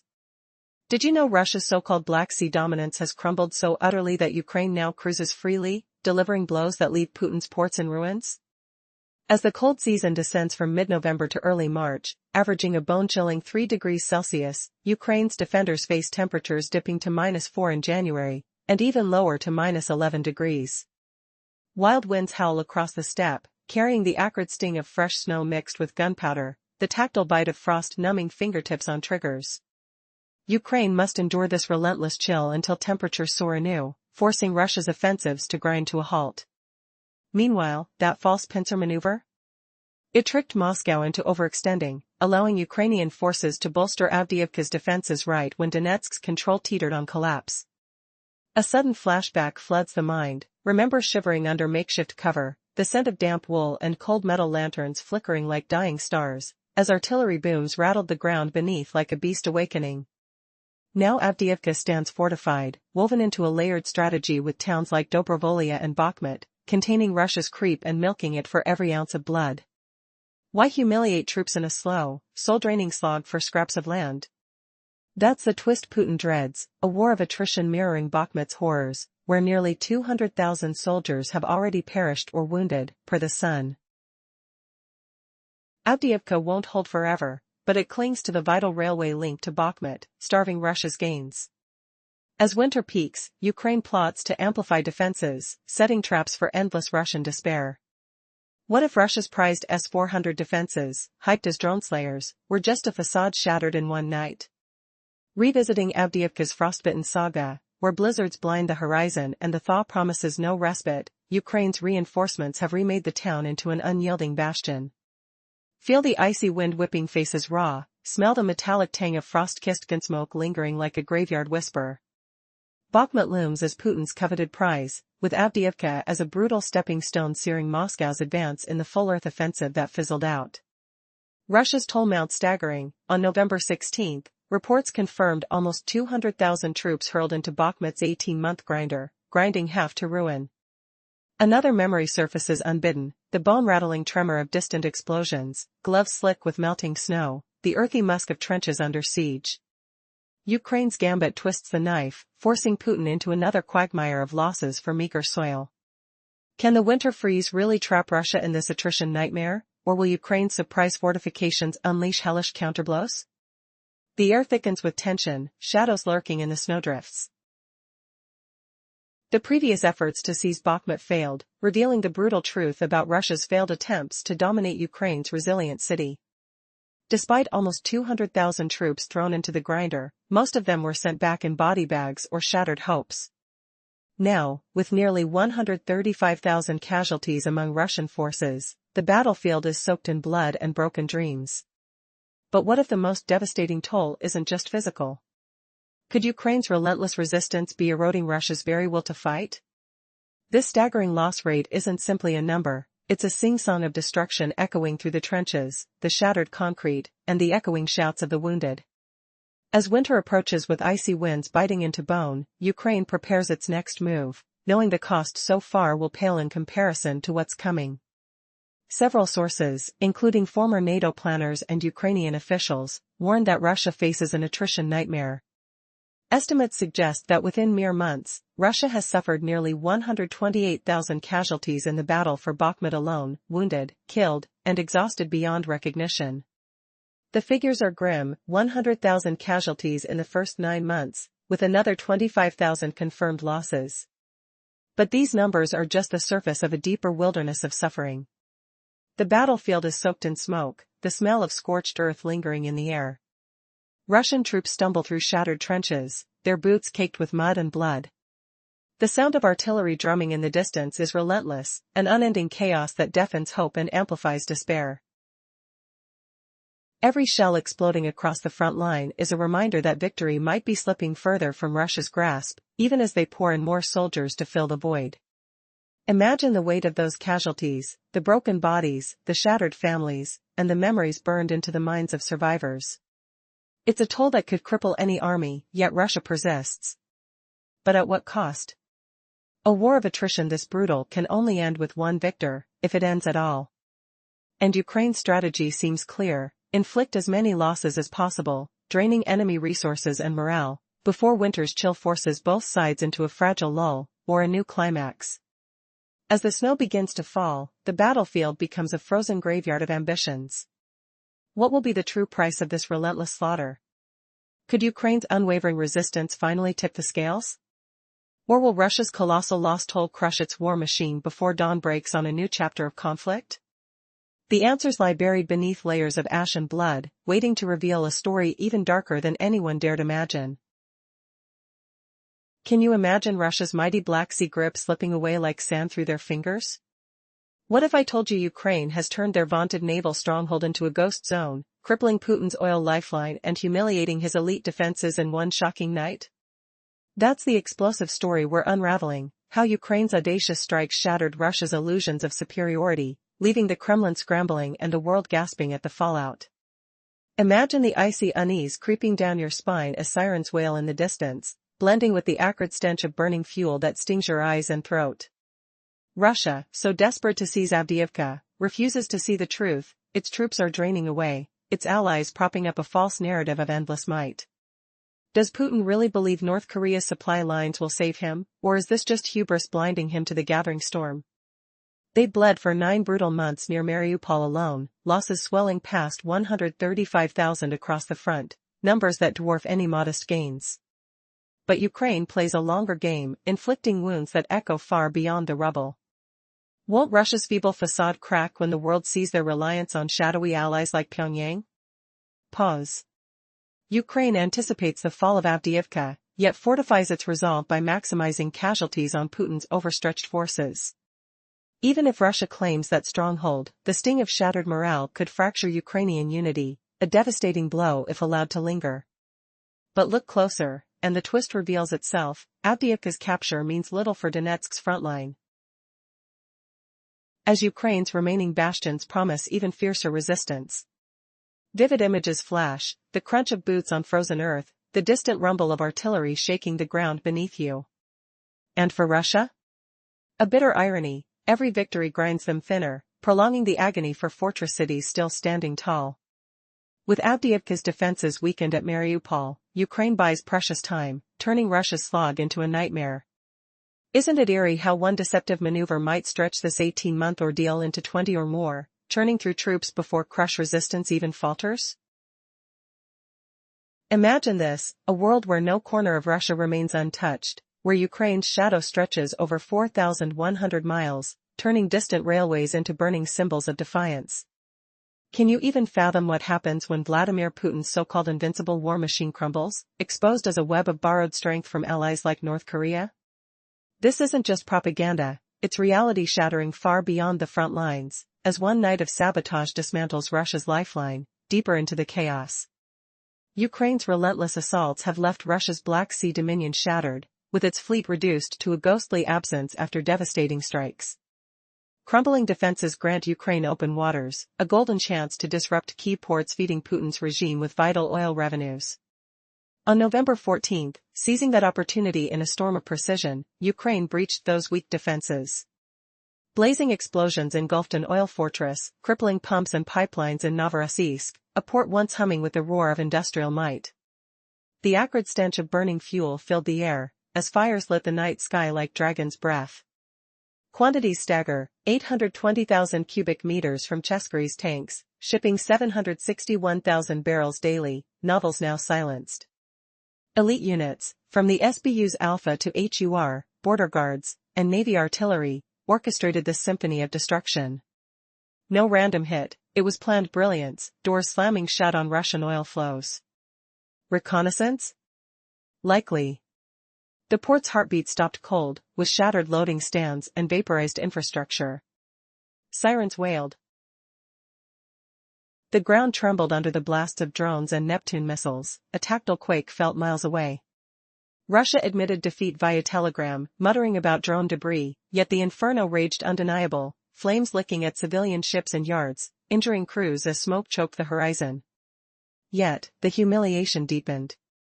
Satellites unveiled Ukraine's assault on S-400 air defenses, those vaunted shields meant to shred incoming threats. In one night, for triumphs, NATO's SA-21 Growlers lay in ruins, radars ensnared in the assault's grip. Metal twisted, circuits fried, the air thick with ozone and echoing booms. A third of the site obliterated, possibly more, rendering repairs a nightmare, Russia scrambling back to Turkey for replacements, prices inflated in desperation. Claims of invincibility crumbled. These systems, hailed as Patriots equal with warheads like 48 N6 and 77 N6 for fragmentation or hit-kill precision, proved brittle against Ukraine's Hive. Was it overstatement or combat truth? The droning hum of invaders pierced through, exposing flaws, and what if the toll mounts higher, leaving skies naked above the Kremlin? Building on that air of vulnerability, Putin spins tales of solo endurance in attritional warfare, an unstoppable force fed by endless munitions. Lies crumble under scrutiny, Russia's might borrowed, North Korea's arsenals crucial. Now, imagine the ripple, if Bakrovsk and Minrad yield, where does Putin pivot? Railways' arteries, pulsing with cargo, become choke points. On November 13, near Sosnovka in Khabarovsk, 4,000 miles from Ukraine, an explosion rocked the Trans-Siberian Railway. The aggressor's vital vein. Trains derailed, cargo jammed, goods stranded in a blockade's iron grip. But why care about delays in distant lands? Because these freights aren't mundane, they smuggle North Korea's weapons, steel and explosives fueling Putin's war machine. HUR, Ukraine's intelligence directorate, claimed the sabotage via telegram, a strike far from trenches, costing Russia dearly in tempo. The settlement quaked, vibrations echoing through frozen earth, the sharp scent of detonated charges mingling with snowy chill. Freight cars warped, metal groaning in the cold snap. No drone's range suffices here, it was insider precision, perhaps scouts embedded, wiring set for maximum impact. Traffic halted, imports from the east stopped dead, pressuring allies and exposing supply fractures. Ukraine's message echoed globally, no allies' armament escapes retribution. But hold on, was this isolated sabotage or the fraying edge of a broader unraveling? Picture the fallout, North Korean trains languish, armories depleted, alliances straining under the weight of blocked frontiers. Smoke rises not just from ports, but from this frozen expanse, the tactile bite of winter enhancing the isolation. Could one explosion herald more, wheels grinding to halt across Russia's backbone? And if Ukraine reaches this far, striking symbol 6,600 kilometers out, what impenetrable fortress remains for Putin? The air hums with uncertainty, as if the ground might quake again. What desperation drives a leader to delay essential cargo, bombarding his own narrative of self-reliance with cracks wider than derailments. In the bitter winds of Khabarovsk, does the thud of falling debris signal Russia's empire recoiling, or just the prelude to a fiery reckoning on distant shores? As explosions scar the Trans-Siberian, imagine the acrid tang of sabotage chills clinging to twisted rails, whispers of withheld North Korean weapons echoing defiance. Is this the twist that unravels Putin's web, exposing borrowed power as fragile threads? The night sky glows with unspoken threats, Control 152. But imagine this, trains rattling along the vast Trans-Siberian Railway, hauling deadly cargoes that fueled Vladimir Putin's war machine, including forbidden supplies from North Korea. Ukraine's HUR intelligence unit just pulled off a shocking sabotage on November 13, blasting a hole in this lifeline and leaving Russia scrambling. Now, as the flames lick at another critical blow, did you know that Ukraine's elite operatives have dared to strike deep within Russian borders, exposing Putin's laughable defenses? Picture the rumble of tracks under heavy wheels, the distant clang of couplings, and the acrid scent of gunpowder as a simple explosion shatters the night. Can a superpower truly be this vulnerable? Flash back for a moment, the memory of a cold, misty dawn in Kiev, where brave soldiers huddled in damp bunkers, the metal chill of rifles against skin, tasting salt from sweat and fear, whispering about breaking Putin's stranglehold. It wasn't just planning, it was survival itself. Back to that explosive night near Sosnovka, in the icy grip of Russia's Khabarovsk territory. A thunderous roar erupted, shaking the earth and halting the flow of war-essential supplies along the Trans-Siberian Railway. This giant vein of steel, pulsing with weapons and ammo from the DPRK, was supposed to be untouchable. Yet Ukraine's forces turned it into a smoking crater, mocking the Kremlin's pathetic grip on its own lifeblood. How could Russia, boasting of its mighty army, let saboteurs slip in like ghosts? The air hung thick with the metallic tang of torn rails, fires roaring like angry beasts, and the crunch of debris underfoot. Shockingly, this wasn't Ukraine's first or last, it's the beginning of unraveling an empire's logistics into frayed threads. Footage leaked by HUR, courtesy of Euromaidan Press, unveils the brilliance behind the veil. Watch as shadowy figures move across the endless expanse of the railway, the wind howling over open fields, plotting with explosives that wield silent fury. A quick flash of adhesion, a bomb clinging to the tracks like a predator, and boom. No grand battles, just precision that derails Russia's illusions. Putin raged, but Ukraine laughed. The Kremlin spies can't even guard their crown jewels. True vulnerability revealed. Why should a nation with endless resources crumble to mere men and machines? As Russia scrambles to clean the mess, a derailed behemoth lies twisted, its containers of North Korean gifts exposed to the biting cold. The taste of defeat is bitter, like ash on the tongue, fire still flickering under the stars. Operatives vanished deeper into the shadows, deeper than Putin ever dreamed. Did we underestimate Ukraine's reach? Will Russia recover, or is this the unraveling of their war machine? As the tracks groan under makeshift repairs, one question haunts. What's next in this game of shadows and steel? Will Putin admit his empire's fragility, or deny it until the next explosion shakes his throne? HUR's parting words cut deep, our dismantling of enemy logistics rages on. It wasn't a threat, it was prophecy. What terror hides if Russia can't shield even its heartland? Picture the ground trembling anew, smells of burning fuel wafting far. Warnings etched in smoke. As dawn breaks on fractured rails, the real question looms: how many more bridges will burn before Putin's world collapses entirely? Deep inside Russian territory, Ukraine's covert operations are rewriting the rules of warfare. What began as isolated strikes have now turned into a relentless campaign, striking at the very heart of Moscow's logistical backbone. On December 16, a new wave of sabotage caught the Kremlin off guard, proving that Ukraine's fighters are not just fighting, they're dismantling Russia's supply chains from within. Imagine the sound of distant explosions echoing through the night, the sharp scent of burning oil filling the air. The tactile feel of shattered metal, as rail lines buckle under targeted strikes. It's chaos tearing through the Russian war machine, trains halted, engines splintered, crucial supplies never reaching their destination. How long can Russia withstand this insurgent storm? Just days after Ukraine's dramatic assault on the Trans-Siberian Railway, which crippled a vital artery for Russian military logistics, the insurgents struck again. A pro-Ukrainian partisan group, RTCH, managed to set fire to a relay cabinet in the occupied Ukrainian Zaporizhzhia region, only 50 kilometers from frontline combat zones. This wasn't an isolated incident. The same night, smoke billowed from a railway depot in the new militants' territory, interrupting the movement of military trains and forcing a standstill. And what does this signify?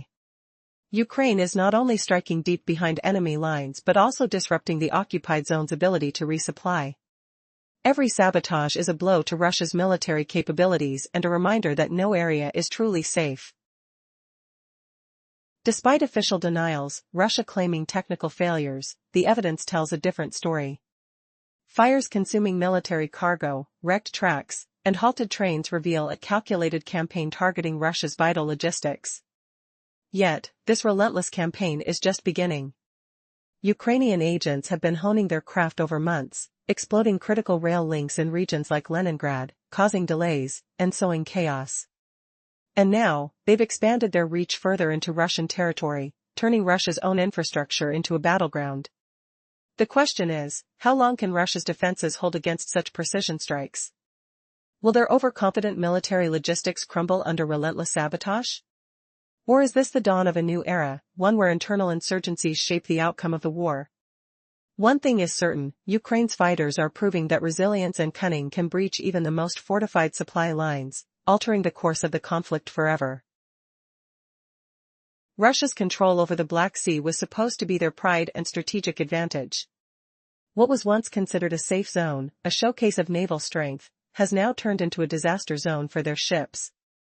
The powerful Black Sea Fleet, feared across the globe, is now dangerously diminished, struck hard by Ukrainian missiles and drones, with a significant portion crippled or destroyed. Imagine the fear that grips Russian commanders as they watch Ukraine's clear passages across the Black Sea unfold, exposing vulnerabilities they thought were invulnerable. Ukraine's strikes have turned Putin's maritime ambitions into a nightmare. Their critical ports now lie in ruins, targets chosen with precision, and executed with startling effectiveness. On November 14, Ukraine launched a coordinated, deadly assault on the port of Novorossiysk. A barrage of advanced drones and Neptune missiles descended like thunder on the Russian-controlled port, operated by the state pipeline giant Transneft. The attack was devastating. Video footage shows towering plumes of black smoke billowing into the night sky, fires raging out of control, the smell of burning oil lingering heavily in the air. Several loading stands, vital to Russia's oil exports, were destroyed. Pumping systems, pipelines, everything was shredded. Why was this attack so significant? Because Novorossiysk is Russia's lifeline for exporting oil. Every day, hundreds of thousands of barrels, millions of tons, flow through this port. Its shutdown doesn't just mean lost revenue, it's a blow to Russia's economy and global influence. The strike wasn't random, it was meticulously planned, by Ukraine's elite military units working in unison with intelligence agencies, border guards, and naval artillery. And it didn't stop there. Russian sources confirmed the damage was extensive, onshore facilities battered, infrastructure destroyed. Agencies admitted that the entire port was rendered inoperable, no ships could load or unload. The Ukrainian operation was so thorough, it caused fires that lit up the night for hours, filling the air with the acrid smell of oil and smoke. Local reports suggested a civilian vessel might have been hit, adding a layer of human tragedy to already staggering destruction. But the true target was the Shadow Fleet, sanction-busting vessels that move illicit oil, fueling the conflict covertly. These ships, flying under the radar, became prime targets for Ukraine's precision strikes. If these vessels ceased operations, the flow of illegal revenue to Russia would grind to a halt. Ukraine's strike was a bold statement: no port, no supply line, no sanctuary for Putin's secret oil money. Meanwhile, Russia claimed debris from these attacks damaged civilian buildings nearby, fragments piercing buildings, shattering windows, causing injuries. Yet, independent verification remains elusive, leaving the stories of chaos and smoke mostly fueled by Russian official statements. Beyond the fires and debris, the attack signals something even more alarming for Russia. Ukraine's precision, destroying entire oil terminals in a single night, exposed the vulnerability of Putin's supposedly robust defenses. This was no coincidence. It was a calculated, strategic blow designed to cripple Russia's key economic lifelines. But the attack on Novorossiysk was only part of a larger pattern. Ukraine has been methodically targeting Russia's vital infrastructure, railways, military hardware, command centers. Each strike exposes gaps in Russia's defenses and reveals the growing strength of Ukraine's clandestine operations. One of the most shocking revelations? How Ukraine's drones, often dismissed as primitive, managed to bypass Russia's best air defenses, systems supposedly capable of destroying ballistic missiles, aircraft, even cruise missiles. Yet, on that night, 4 of Russia's premier S-400 systems were destroyed in a single assault. Satellite images confirm these sophisticated defenses, touted as invulnerable, were overwhelmed. This loss isn't minor. It's a direct affront to Russia's military pride. For S-400 units, among the most advanced and costly missile systems, taken out with ease. Analysts estimate that at least a third of their deployment could be damaged or rendered inoperable for repairs. Penalties that could take months, even years, to repair. Putin's military-industrial complex, once so proud, now faces the stark reality of battlefield vulnerabilities that Ukraine's technologically innovative drones exposed with devastating clarity. And yet, the story raises urgent questions. How did Ukraine manage such a feat against these supposed state-of-the-art defenses? Are Russia's claims about the S-400's invincibility just bluffs, or is there a deeper flaw in their tech? As satellite images reveal the destruction, the stark truth becomes clear: Russia's most heralded air defenses may not be as infallible as they believed. The implications are profound. A system once thought to be unbeatable now showed signs of fragility. For Putin, it's a humiliating setback, one that underscores the growing power of Ukraine's clandestine warfare. With each strike, Ukraine chips away at the aura of Russian invincibility. But this fight is far from over.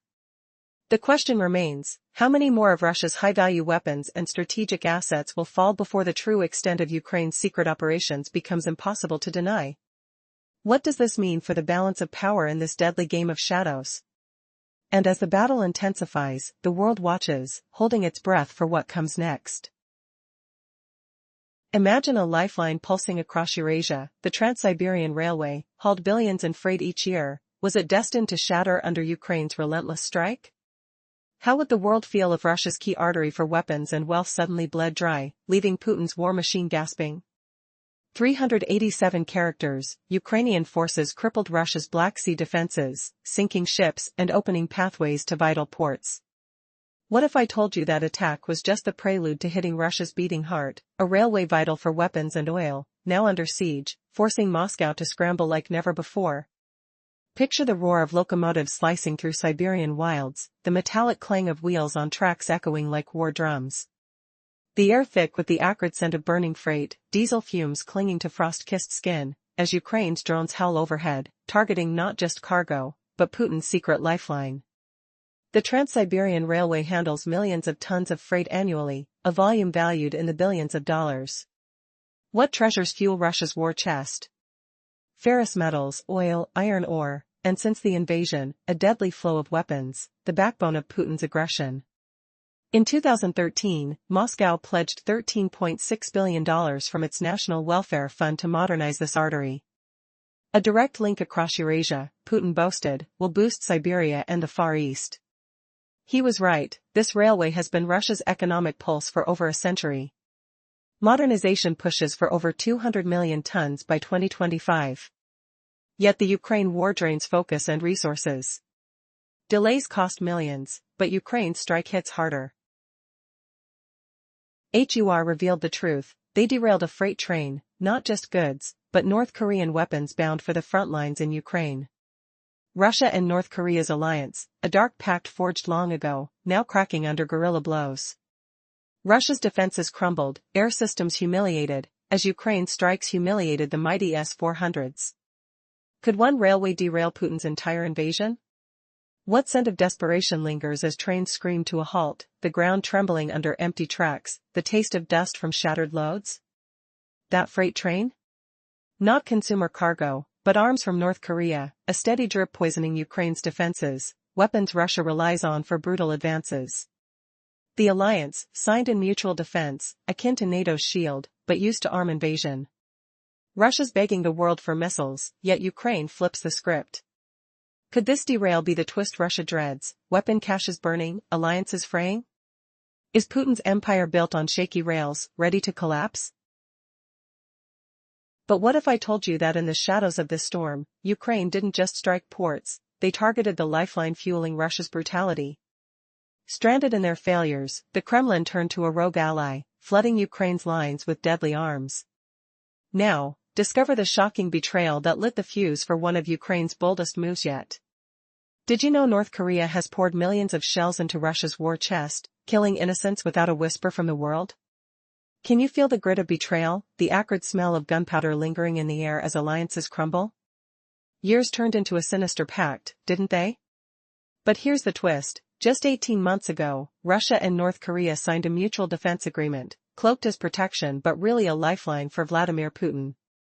It included a clause mimicking NATO's article, promising aid if either faced attacks. Putin timed it perfectly, claiming legitimacy for North Korean troops or weapons on his soil, especially if Ukraine dared strike back. The tactile chill of that document's ink still stains history, right?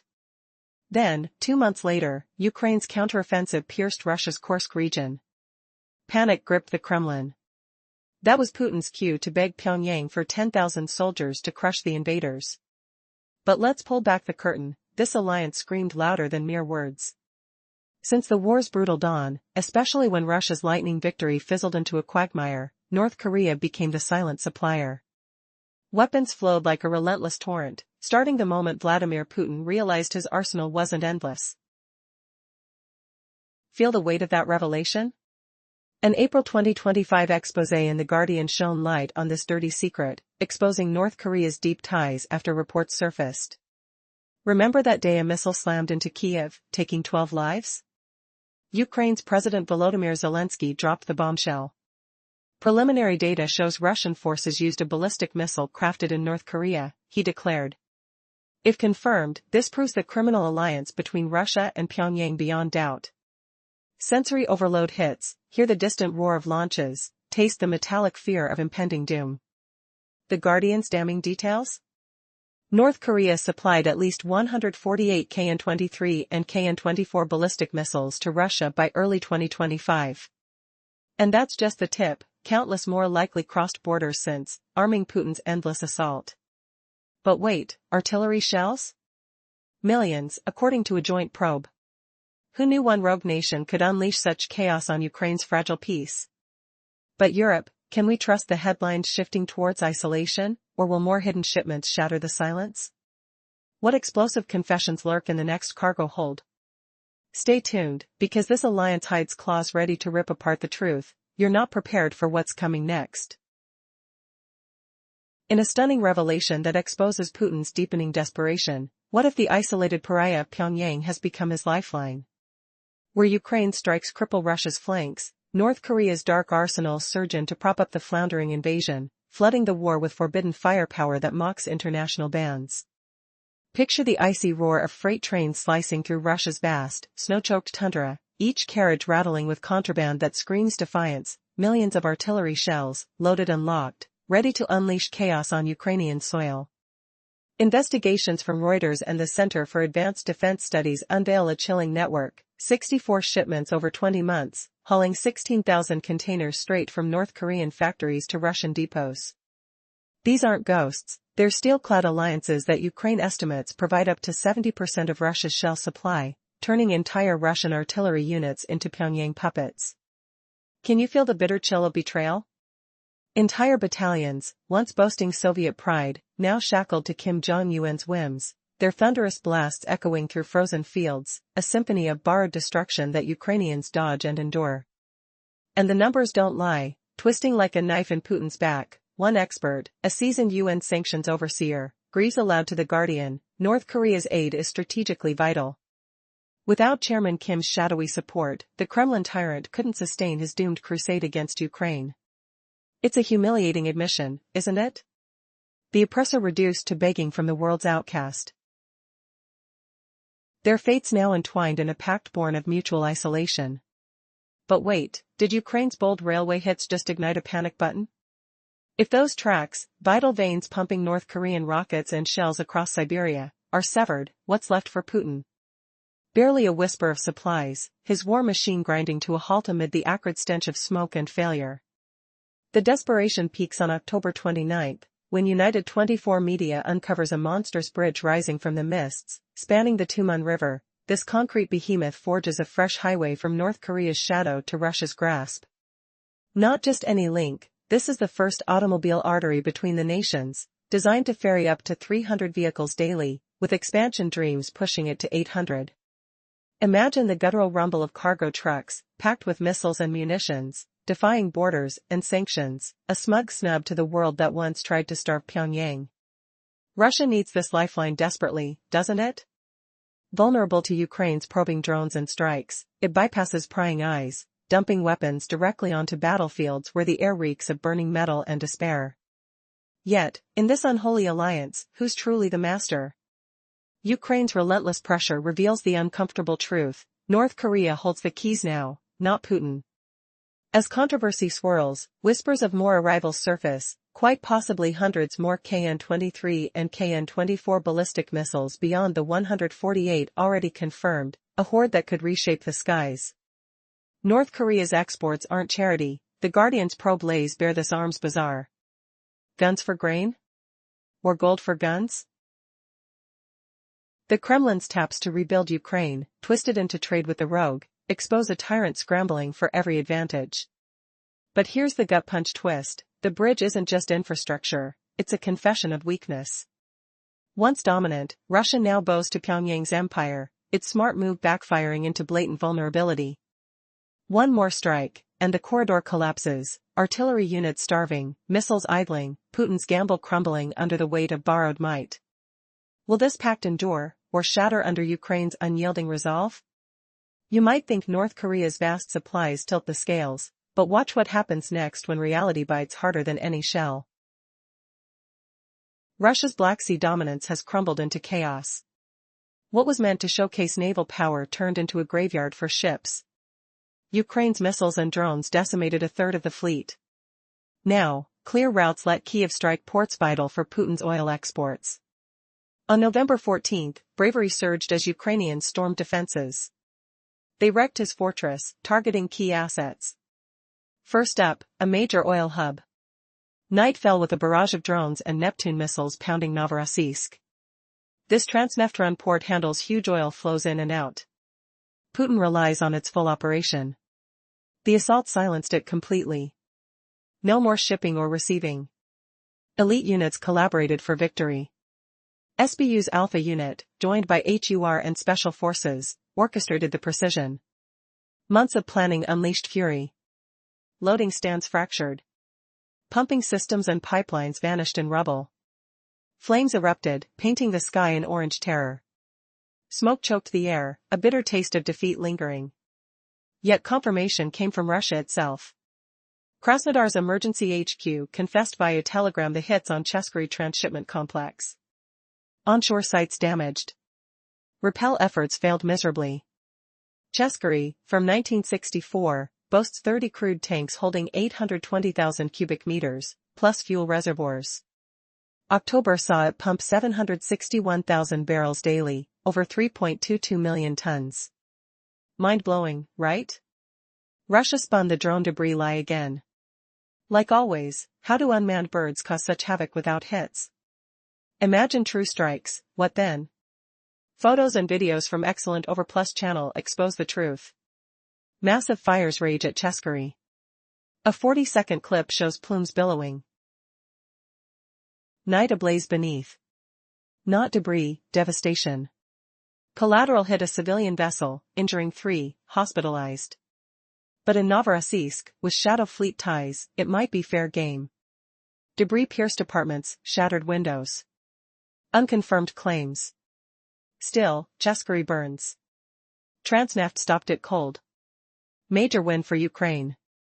But November 14 escalated more.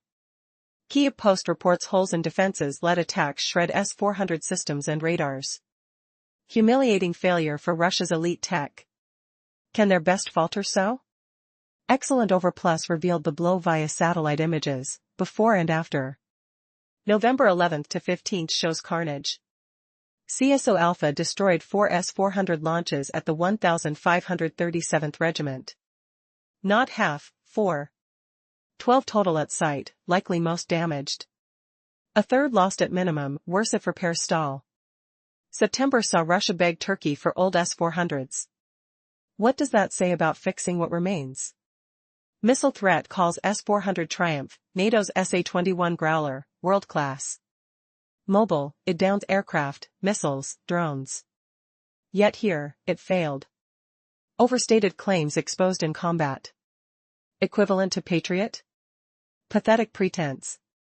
Warheads like 48N6 for fragmentation, 77N6 for precision. But in Novorossiysk, a crescendo of failure. Wind howled through shattered defenses. Who could believe Putin's empire crumbling so?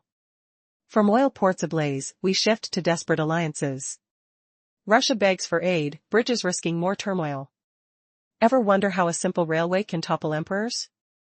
Would you trust a bridge carrying war's keys?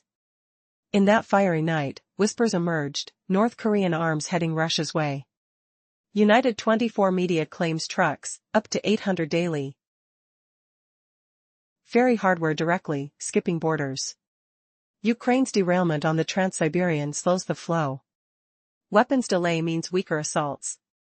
Cargo trucks roll heavy, engines rumbling, tires crunching gravel. But humiliation looms. Can you fathom alliances flipped like shattered glass? Putin spots a smart tactic in the Trans-Siberian hit, but the bridge screams weakness. Russia craves North Korea more now. Before the war, June 2018 NATO reports portrayed Russia as North Korea's lifeline. Ties back to Soviet post-World War II rule. Putin's rise cemented bonds. North Korea offered labor, a buffer against U.S. East Asia sway. A proxy for Putin's games, under Russia's ally guise. But invasion upended it. Putin's grip loosened. North Korea holds power. Oleg Ignatov, crisis group analyst, told Al Jazeera in July, North Korea trumps Iran or China for Russia. Supplies ammo, heavy weapons. Soldiers professional, disciplined. Korskop lacked drone war skills initially, but adapted swiftly. Once, North Korea needed Russia for isolation escape. Now, Putin depends on them for survival. The scent of gunpowder thickens. Did you ever predict this reversal unleashing storms? From burning ports, alliances twist in betrayal. What horrors next as dictators bargain souls? Imagine the thud of weapons delayed, fire still roaring. Who wins this shadowed game? Once upon a time, North Korea's military was a shadow in the background, needing Russia as an essential partner.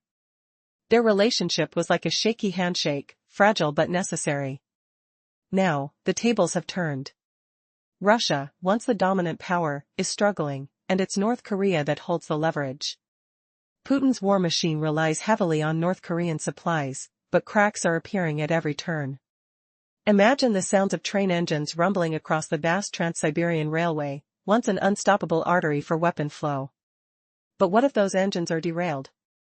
Just one sabotaged railcar, one missed shipment, and the entire supply chain could grind to a halt. Every delay weakens Russia's assault, giving Ukraine a slim window for attack. The shells used in Russian artillery, so crucial for their choke points, beg the question, what happens if those supplies evaporate? Ukraine's strategy appears to be targeting those lifelines, focusing on cutting off North Korea's weapon shipments. Derailed trains and scorched railways are their weapons of choice. A single sabotage track may seem minor, but its ripple effect is enormous, lengthening the time it takes for weapons to reach the front lines and exposing vulnerabilities that Ukraine can exploit. The flow of North Korean artillery shells is declining dramatically, and that's a perilous sign for Russia. Why does this matter? Because, behind closed doors, the true extent of this military dependence is startling. A report from the Korea office of the Friedrich Naumann Foundation revealed a staggering discrepancy. Russia received nearly $10 billion in arms from North Korea but paid just over $1 billion. North Korea might have tolerated this imbalance because they still saw Russia as a vital ally.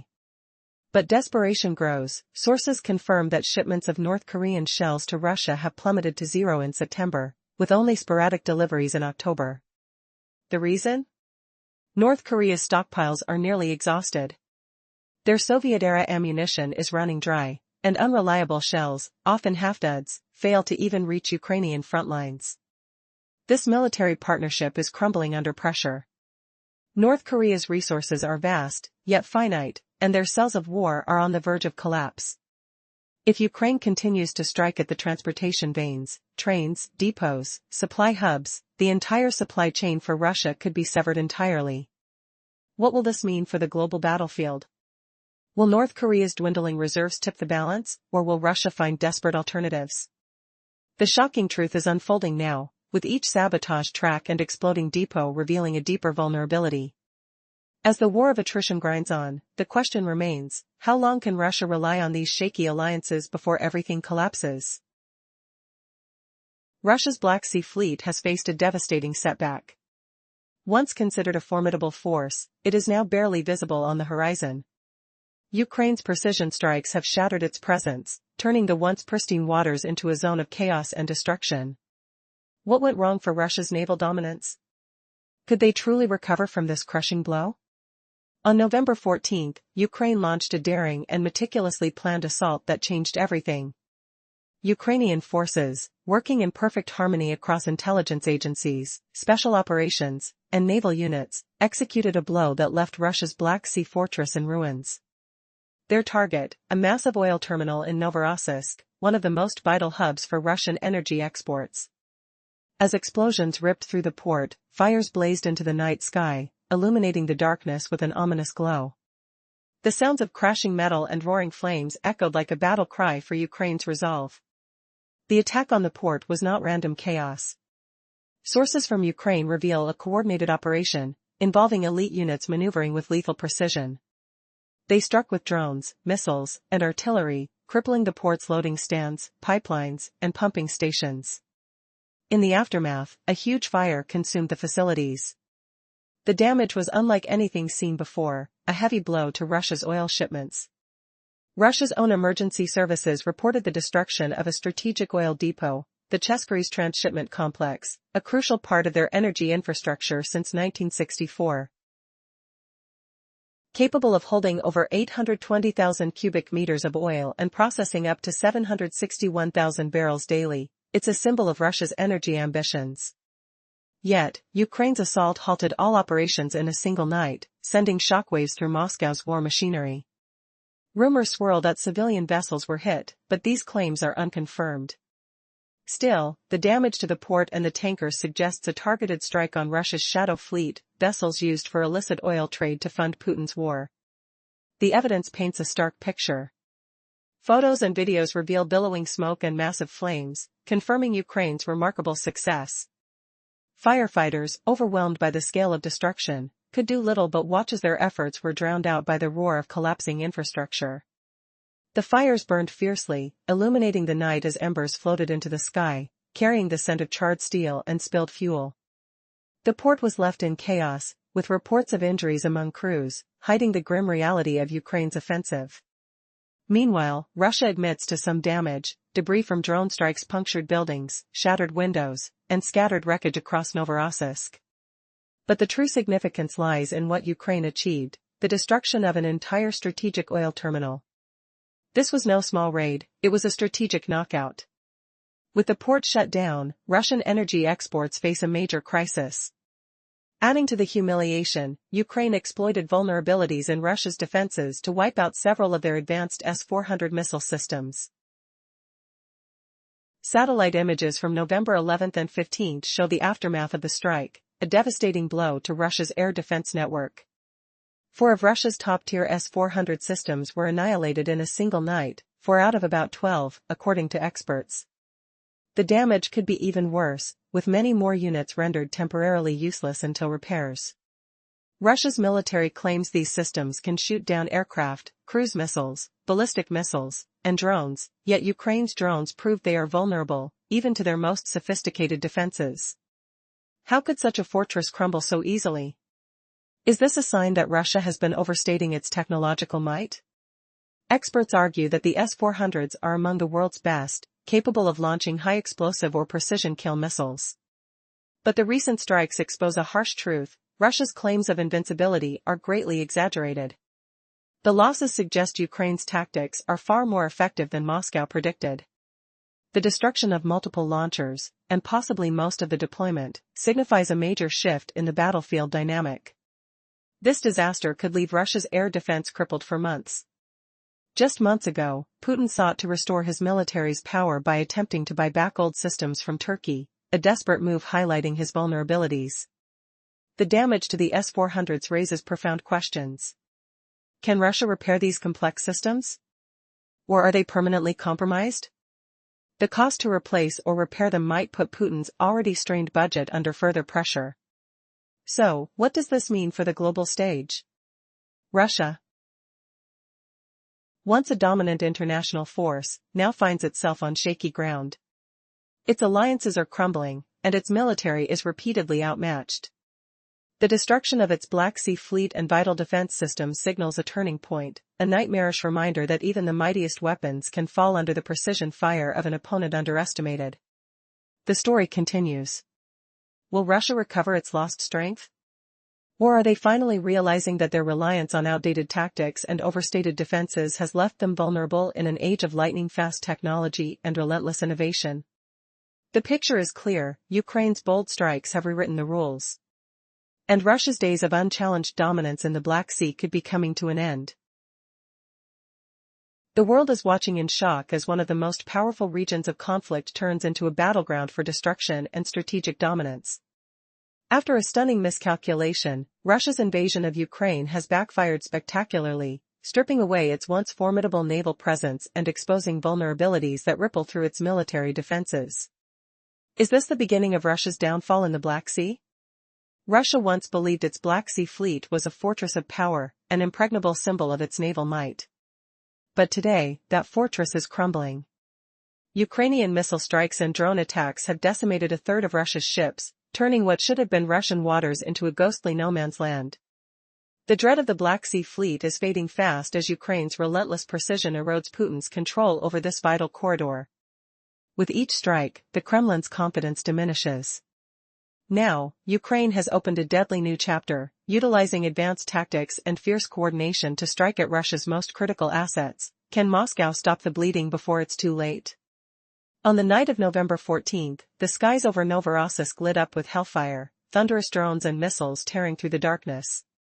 The attack was no mere accident but a meticulously planned assault carried out by Ukraine's elite units. Ukrainian intelligence, border guards, special forces, and naval artillery had worked in harmony for months, culminating in this devastating blow. Their target? The heart of Russia's oil export operations, the port of Novorossiysk, operated by Transneft. Responsible for shipping hundreds of thousands of barrels daily. As the attack unfolded, loading docks were smashed, pipelines breached, and flames erupted, illuminating the night with a fiery glow that spat smoke and ash into the sky. Why would Ukraine risk such an audacious strike? The answer is survival. Decimating this port cuts off Russia's lifeline, its ability to export oil, which fuels its economy and finances its war effort. Within hours, the port was paralyzed, ships stranded, oil halted, forcing Russia into a state of chaos. Ukrainian sources reveal a collective effort involving the country's most skilled units working preparations for months. Was this a one-night victory, or just the beginning of a new era of asymmetric warfare? The evidence of Ukraine's bold attack is undeniable. Images flood social feeds, showing flames engulfing the port, heavy smoke rising into the night sky. The destruction is monumental, with fires consuming storage tanks and pipelines, the air thick with the acrid scent of burning fuel, a stark reminder that Ukraine has struck at Russia's external heartbeat. Some reports mention a civilian vessel in the port was hit, causing injuries, but the real target was the shadowy ship supporting illicit oil traffics, likely part of the secret fleet Ukraine has been meticulously tracking. Their goal: dismantle the covert arms of Russia's black operations fueling its war machine. But the destruction at Novorossiysk was just the start. In a bold move, Ukraine also ravaged Russia's most formidable air defenses, striking 4 S-400 Triumph missile systems deployed in the 1537th Anti-Aircraft Missile Regiment. Satellite images captured the aftermath, devastated launchers and shattered radars, with most of the system's deployment likely crippled. How could Ukrainian drones penetrate Russia's top-tier defenses so effortlessly?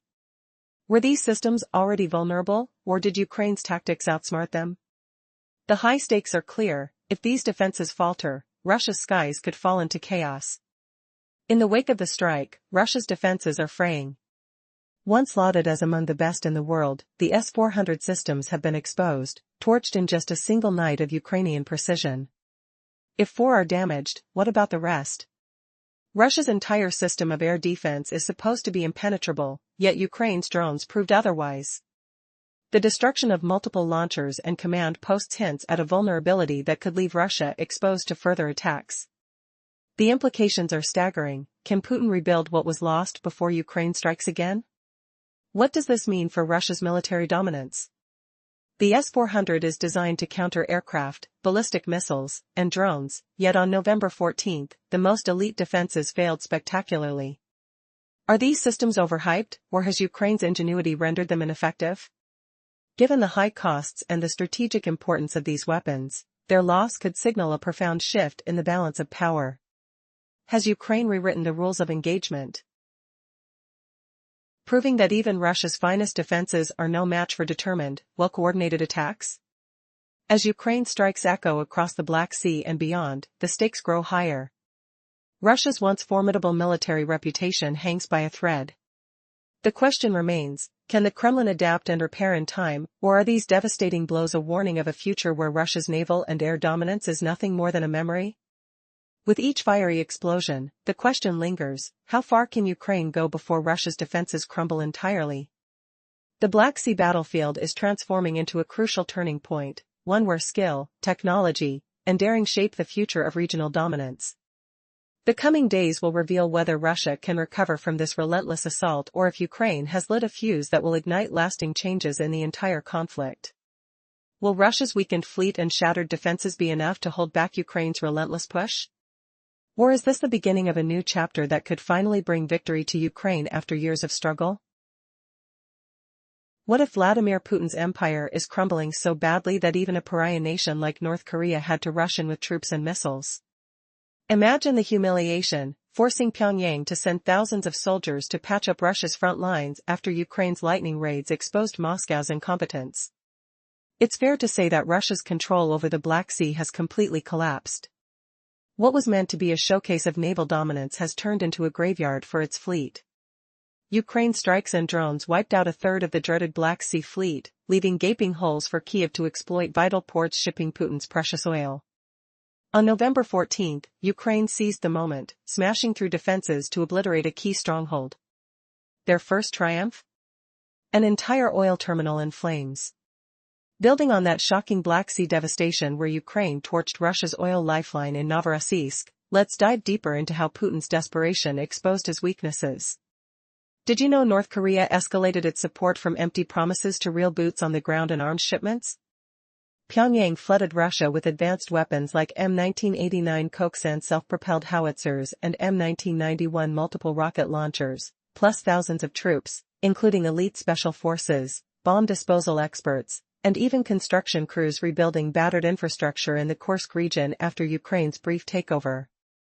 The acrid stench of gunpowder lingered in the air as North Korean fighter pilots trained Russian allies, their rotor blades whipping up dust storms on makeshift airstrips. What started as verbal solidarity morphed into a lifeline for a faltering superpower, or so it seemed. As North Korea poured in thousands of troops, bomb disposal teams rebuilding Kursk's shattered homes with the hum of drills echoing through debris-strewn streets, new cracks emerged in their aid. Who could have predicted Russia's so-called ally would cut back on essentials when Moscow needed them most? When hunger in North Korea forced cuts to their own firepower? Ammo shipments to Russia plunged by half in 2025 compared to 2024, with nothing at all arriving in September, a deafening silence that left Russian tanks rumbling empty. October saw a trickle resume, but the numbers painted a grim picture of disillusionment, the chill of frostbite biting into soldiers' fingers without adequate shells. Echoing the ammo drought that left Russian troops clutching cold rifles in windswept fields, whispers from South Korea revealed Pyongyang's massive arsenal dump. Can you feel the tension in the air as experts tallied over 13,000 shipping containers of munitions funneled to Russia from mid-2022 through mid-2024, enough to fuel endless assaults with an ocean of 152mm artillery shells? The South Korean Defense Intelligence Agency blasted it as a move to cement North Korea as Russia's ammo depot for a protracted quagmire. But deeper revelations shifted the narrative. Vadim Skibitsky, Ukraine's deputy daughter of intelligence, spilled that Pyongyang supplied roughly 6.5 million shells since 2023, yet now, supplies dwindled dramatically. What if Putin's grand ally is the first to bail, smelling his defeat? The bitter taste of betrayal hung heavy as units begged for more ordnance amidst the roar of artillery. With supplies thinning like fog over icy trenches, the conflict exposed no army can endure without endless firepower, even with the mightiest tanks grinding metal against metal and fighter jets screaming overhead. Histories littered with collapsed offensives where troops ran dry, shells clinking emptily in belts. Russia's attrition strategy, drowning Ukraine in merciless drone swarms, bombings, and barrages, demanded a torrent of ammo each day. Smell the smoke of burning planes, hear the distant thuds of impacts, touch the gritty sweat on skin from perpetual firefights. Yet Pyongyang fueled much of it until cracks appeared, a twist that humiliates Putin, forcing him to confront an ally turning away from his sinking ship. What's next as these bonds fracture? The scent of impending doom fills the air.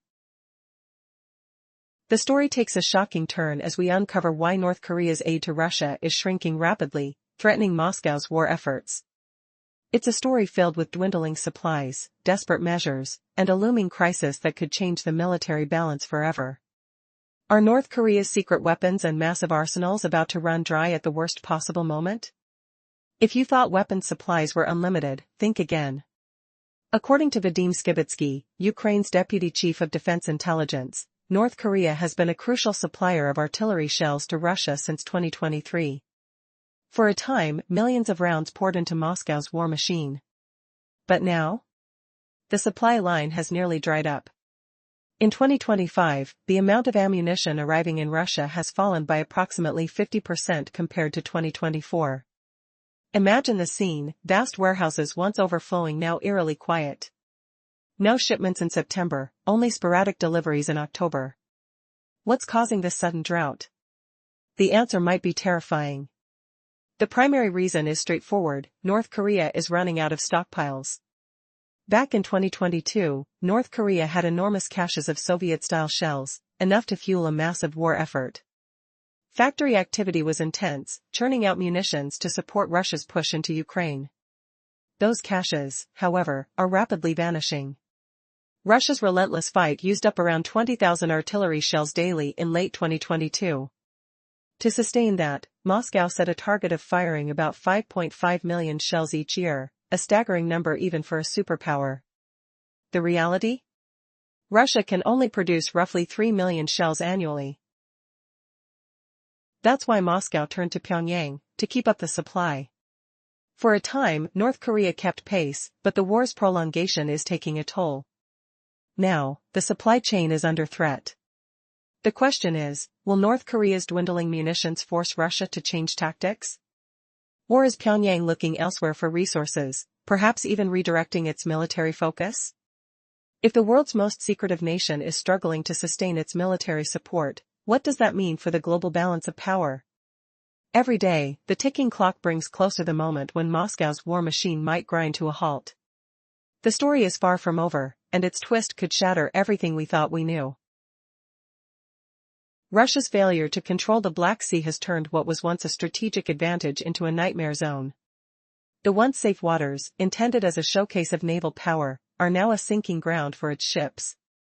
The Black Sea Fleet, feared and formidable, has been decimated. What was once a show of strength now risks being a ghost fleet after Ukraine's devastating missile and drone strikes. On November 14, Ukraine seized the moment, striking with precision and ruthlessness.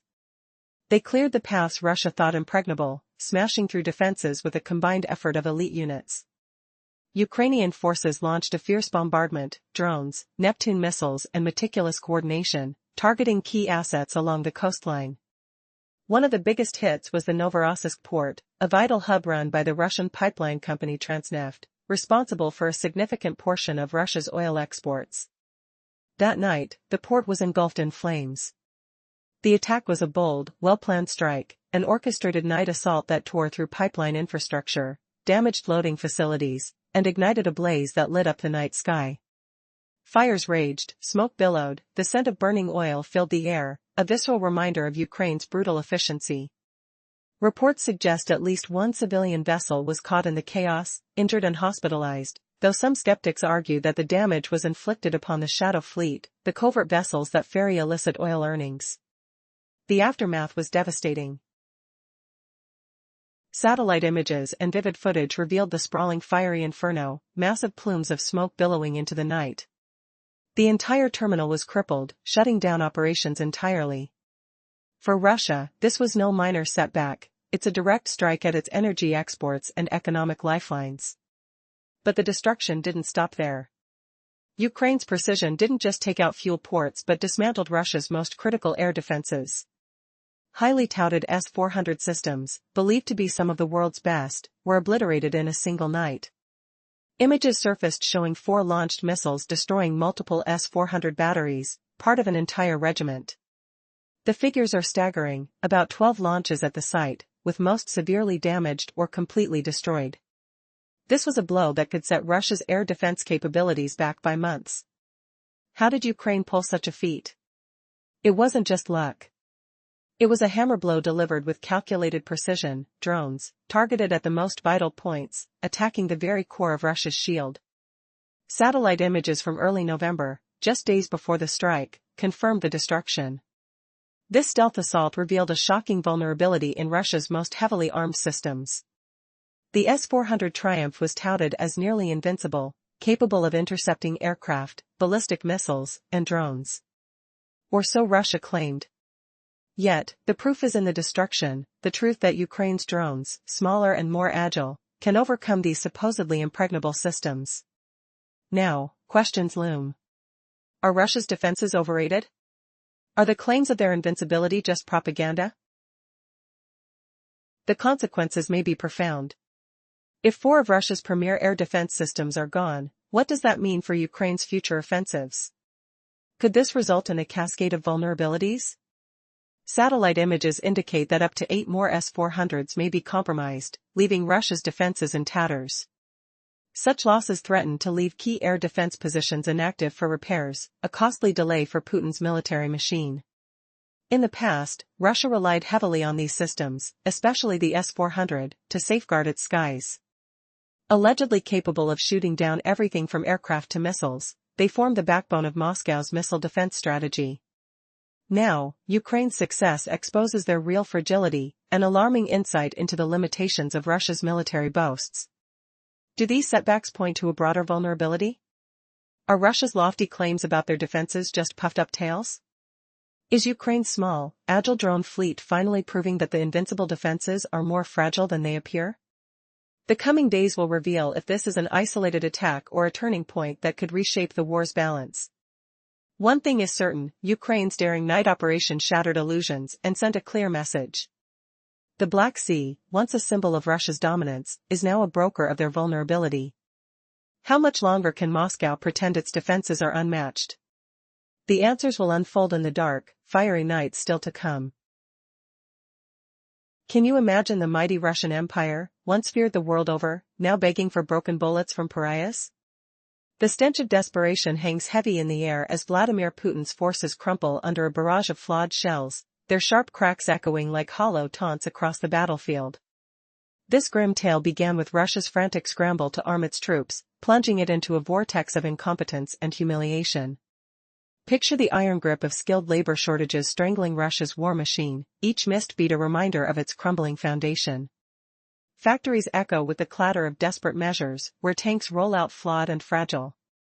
As Ukrainian analyst Alina Krishtanovska highlighted in her 2024 findings, Russia faces crippling challenges ramping up domestic production.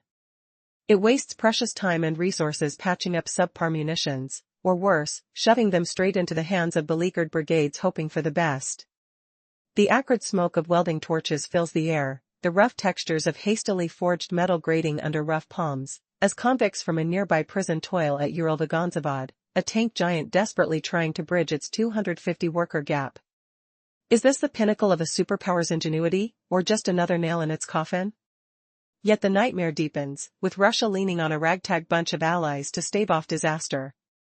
From Belarus to Iran, they supply an influx of ordnance, the metallic tang of imported ammunition pervasive in depots. North Korea stands out, pumping out the equivalent of 3,152mm shells since last August. Its mills hum at peak output, churning out a flood that should bolster Russia's fronts. The rhythmic thump of presses reverberates, forging links that snap under pressure, the oily residue clinging like betrayal to calloused fingers. But Ukraine's defense insiders reveal a shocking twist: around 50% of those North Korean shipments arrive riddled with defects. Garbled fuses hiss in the quiet, promising explosions that fizzle into dust. Does this scandalous expose truly capture Russia's fall from grace? Once hailed as a military colossus with a prodigious army, armies of tanks, hordes of armored vehicles, unrivaled missiles, artillery, and defenses, plus formidable air and naval power, for decades, nations trembled at the whisper of confronting its war machine. The boom of artillery was a symphony of terror in ears worldwide. Now, though, the fable dissolves under relentless scrutiny, exposing threads of decay.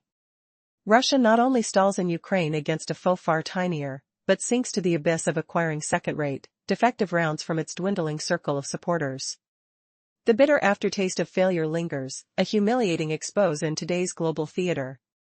And this depraved cycle? It's doomed from the start. Can a nation like North Korea sustain an endless torrent of shells to Moscow? It lacks the stockpiles, the raw materials, the sheer output capacity, as evidenced by dwindling, erratic deliveries. The jagged edges of scarcity cut deep, leaving defenses gaping wide. Moreover, even if plans to send some reach fruition, most continue arriving utterly faulty. Russia must grapple with the stark reality that its arsenal remains a house of cards, teetering on the brink as each defective round threatens to bury it deeper in disgrace. What if Ukraine uncovers yet another layer of this farce, forcing Putin to confront the ruins of his once unassailable might? The night sky lights up with the glow of denied victories, and the question hangs unanswered: is Russia's military a superpower or a sham, unraveling thread by thread? Follow the unraveling as alliances fracture and defects multiply. Will the tide turn, or will humiliation claim the final blow? Take a breath, because the cracks are widening, and the fall feels imminent. Russia's failure to control the Black Sea is a stunning collapse, a disastrous oversight that has turned what should have been a safe, strategic corridor into a dangerous, unpredictable battleground. Imagine the once pristine waters, once expected to showcase Russian naval dominance, now a shadowy maze of destruction. Ukrainian missiles and drones have decimated a large portion of Russia's fleet, leaving it crippled and vulnerable. The Black Sea, which was meant to be a symbol of power, is now a dead zone, echoing with the silence of ships that once cruised confidently.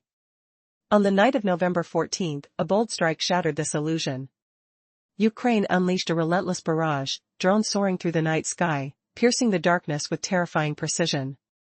Neptune missiles rained down on the port of Novorossiysk, controlled by Russia's main pipeline operator. As explosions erupted, fireballs lit up the sky, an inferno that seemed to swallow the entire port in flames. Oil tanks, pipelines, and critical infrastructure were torn apart in seconds, transforming the once bustling hub into a smoldering ruin. It's hard to forget the deafening crack of metal tearing, the acrid smell of burning fuel, and the thick black smoke billowing like a storm cloud swallowing the night. Can Russia's defenses withstand such an onslaught? Or is this the beginning of their unraveling? What's truly shocking is how Ukraine coordinated this attack with startling precision. According to senior sources, Ukrainian forces worked together, special units, naval artillery, intelligence agencies, all orchestrating a strike of unprecedented complexity. They didn't just randomly attack, they targeted a vital choke point, an oil terminal that fuels Russia's economy and its war effort. This wasn't a small skirmish. It was a calculated blow to Putin's strategic lifeline. The damage was immense: pipelines destroyed, pumping stations wrecked, fires raging uncontrollably. Watching the footage, flames ripping into the night sky, thick smoke billowing, makes one wonder, How much longer can Russia keep losing its key assets before everything collapses? And yet, the true extent of Ukraine's success might be even darker than it appears. Russia's own emergency services admit that the oil storage facility in Novorossiysk has been badly damaged. A major storage and transshipment complex, established in 1964, capable of holding over 800,000 cubic meters of oil, was hit hard. In October, this facility shipped roughly 1 million barrels daily, enough to supply entire countries. Now it's crippled. The company operating it, linked directly to Russia's export ambitions, is forced to shut down, halting shipments that keep the Russian economy afloat. The fires, the destruction, the chaos, these images stay with viewers long after the flames die out. Could Ukraine's assault be a turning point? Or is this attack just the opening move in a longer, more devastating campaign? Russia's response has been predictable: blame drone debris, dismiss the severity, but nobody's truly fooled anymore. The footage emerging from Novorossiysk shows the horrifying aftermath: massive fires, charred ground, smoldering tanks. And the reports don't end there. Some claim that a civilian vessel was hit, leaving 3 crew members hospitalized. Whether this is accurate or propaganda, it underscores the chaos. Even Russia admits some debris struck buildings and shattered windows, but the real damage lies in the port's fires. The fact remains, an entire oil terminal is burning, an essential artery for Russia's military and economic lifelines. The question remains, how can Vladimir Putin restore this disaster, when his best defenses fell so spectacularly? Are his S-400 missiles enough to turn back Ukraine's relentless assault? The nightmare deepens. Ukraine's brilliant operation also targeted Russia's most advanced air defense systems, the S-400 Triumphs. These were supposed to be invincible, capable of intercepting aircraft, missiles, and drones with ease. Yet, on that night, Ukraine's drones battered these systems so thoroughly that at least 4, possibly more, were destroyed. Satellite images captured the destruction: missile launchers tilted and burned, radar stations disabled. This is a humiliating blow for Russia, exposing holes in their supposedly impenetrable defenses. Where's the resilience? Do they truly understand the limits of their technology? Or has Ukraine's ingenuity outpaced Russia's most advanced arsenal? If the S-400s are so vulnerable, what hope does Russia have of defending itself in future battles? Experts confirm that around a dozen S-400 units are deployed at this strategic site, and losing 4, maybe most, could mean up to 70% of Russia's state-of-the-art defenses are now incapacitated. Repairing them won't be simple or quick. Recent reports reveal Russia sought to buy back some of these systems from Turkey, desperate to patch up its battered defenses. The last time Russia attempted such a move was in September, hoping to replenish lost systems. But if these systems are damaged beyond quick repair, Russia faces a catastrophic gap in its air defense shield. Imagine the implications: the very systems meant to thwart Ukraine's missiles now under question. Are they overhyped, or is Russia merely overestimating their power? Until now, Russia claimed the S-400 could take down aircraft, ballistic missiles, and even drones. But watching Ukraine's drones strike fear into these defenses suggests a stark reality: maybe they're not as invincible as advertised. This war is rapidly reshaping the battlefield, challenging Russia's claims, exposing vulnerabilities, and forcing a brutal reckoning. The truth is, the effectiveness of the S-400s has been seriously questioned. In the end, one thing is clear: Ukraine's night of destruction has not only dismantled key military assets, it has shattered illusions of invincibility. The flames are a brutal reminder: when well-planned, daring strikes hit their mark, even the mightiest defenses can fall. How much more can Russia endure before their entire military fortress crumbles? The answer remains uncertain, but one thing is certain: the Black Sea, once a symbol of Russian dominance, is now a graveyard of their illusions. Russia's failure to dominate the Black Sea has been stunning. What was once considered a safe, strategic corridor for Russia's navy has turned into a hazardous zone. Their feared Black Sea fleet, once a symbol of power, now lies battered and diminished after relentless Ukrainian missile and drone strikes. A third of their ships destroyed, their control slipping away, leaving Vladimir Putin's maritime ambitions in tatters. Suddenly, Ukraine finds open pathways across the Black Sea, free passages into vital ports and energy hubs crucial for Russia's economy. On November 14, Kyiv exploited this chaos with surgical precision, launching a ruthless assault that obliterated one of Russia's key naval and commercial assets. In the dead of night, the skies above Novorossiysk erupted with a furious storm of drones and Neptune missiles, turning the port into a blazing inferno. Imagine the scene: flames licking the night sky, smoke billowing higher than cranes and silos, sounds of explosions echoing across the water. Ukrainian special forces, elite and coordinated, staged this attack with staggering efficiency. They worked in perfect synchrony: intelligence operatives, border guards, naval artillery, all converging to tear apart Russia's lifeline.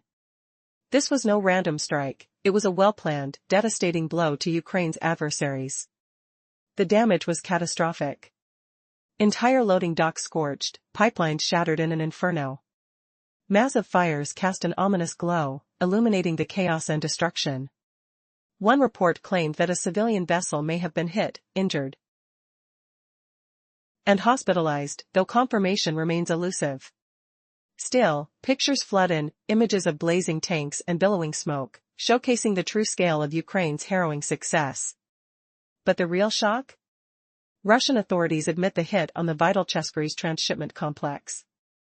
Once a behemoth, capable of handling 761,000 barrels daily, it now lies in ruins. The port, responsible for a significant share of Russia's oil exports, is out of commission, a crippling blow to Moscow's energy exports. It's a decisive victory for Ukraine, one night that changed the game. And yet, Ukraine's strikes didn't stop there. Using vulnerabilities exposed in Russia's sophisticated defenses, they targeted the core of Russia's air shield, the S-400 missile systems. These systems are touted as the best in Russia's arsenal, able to shoot down aircraft, missiles, even drones. But on November 14, they failed spectacularly. How could these supposedly invincible systems falter so badly? Satellite images reveal the devastation: a complete decapitation of 4 major launches from the 1537th Anti-Aircraft Missile Regiment. Almost one-third of Russia's premier air defense network was dismantled in a single night. If such damage is confirmed, what does it mean for Moscow's defenses? Could more systems be compromised, leaving Russia exposed like never before? Imagine hearing the whine of missiles, the rush of incoming drones, only to watch your defenses crumble, an eerie silence replacing the thunder of destruction. Russia's best hope of air supremacy was shattered, exposing the fragility of their claims. The military's bravado is unraveling before the world's eyes. And beyond the technological fallout? The stakes grow higher. If Ukraine's drones continue to outsmart Russia's defenses, what's next? Will Moscow's vaunted air shield prove to be just a paper tiger? The attack questions everything, its implications echo far beyond the battlefield. This night marked a turning point, an audacious strike that exposed Russia's vulnerabilities and shifted the balance in Ukraine's favor. The entire narrative of Russian invincibility is now under scrutiny. Will Russia recover? Or is this just the beginning of a seismic shift in the war's momentum? The answers lie in the smoke and fire of Novorossiysk, as the tides turn in this relentless struggle over control and power. Russia's attempts to bolster its military capabilities with North Korean support are becoming increasingly alarming. Reports reveal that by the end of 2025, Moscow plans to import around 12,000 North Korean workers into its territories, particularly into the Alabuga Special Economic Zone in Tardastat. These laborers will be tasked with manufacturing long-range drones of the Shahid Garan type, drones infamous for their role in terrorizing Ukrainian civilian infrastructure. In late October, Russian authorities convened a high-level meeting with representatives from the North Korean Jiang Technology Trade Company, tasked with sourcing and recruiting these workers. Moscow promised to pay roughly $2.50 per hour, with shifts extending at least 12 hours each day. This deeply strategic cooperation signals the continuation of a disturbing alliance aimed at prolonging the conflict and pressing Ukraine into submission. This growing bond between two of the world's most unpredictable regimes raises urgent concerns. While North Korea can contribute some troops and supplies, their impact on the battlefield remains limited. Broken weapons and unreliable drones won't turn the tide alone. Meanwhile, Ukraine's allies across the West continue to provide robust support, advanced weaponry, intelligence, financial aid, and military supplies that keeps Kyiv resilient. Recently, the United States showed a palpable display of strength directly near Russian borders. This move underscores the widening gap between Kyiv's powerful allies and Moscow's dwindling support base. This persistent imbalance prompts an unnerving question: how much longer can Russia sustain its aggressive push? Will Putin's regime collapse under the weight of dwindling resources and mounting international pressure? The stakes couldn't be higher. Each new alliance formed, every drone manufactured, and each battlefield victory or defeat shapes the future of this conflict, and perhaps even the fate of global stability. As Ukraine's allies grow stronger and Russia's alliances weaken, a dramatic shift seems inevitable. But one thing remains certain: despite setbacks, the fight for dominance in this conflict is far from over. The next chapter could bring an unforeseen twist that changes everything. Imagine this shocking reality: what if the lifeline fueling Russia's brutal invasion suddenly snaps, leaving Putin's forces gasping for air amid relentless storms of defeat amidst a sea of crumbling alliances? In the shadowed corridors of a forgotten warehouse, echoes of boots on concrete floors reverberate like distant thunder. The metallic scent of freshly forged shells hangs heavy, mixed with the sharp tang of gunpowder, a visceral memory from when North Korea's factories buzzed day and night to arm Russian war machines. But that era fades fast. Pyongyang once pumped life into Moscow's depleted stockpiles. Yet, as this grueling war unrelentingly drags on, sustaining those crucial shipment routes morphs into an insurmountable burden.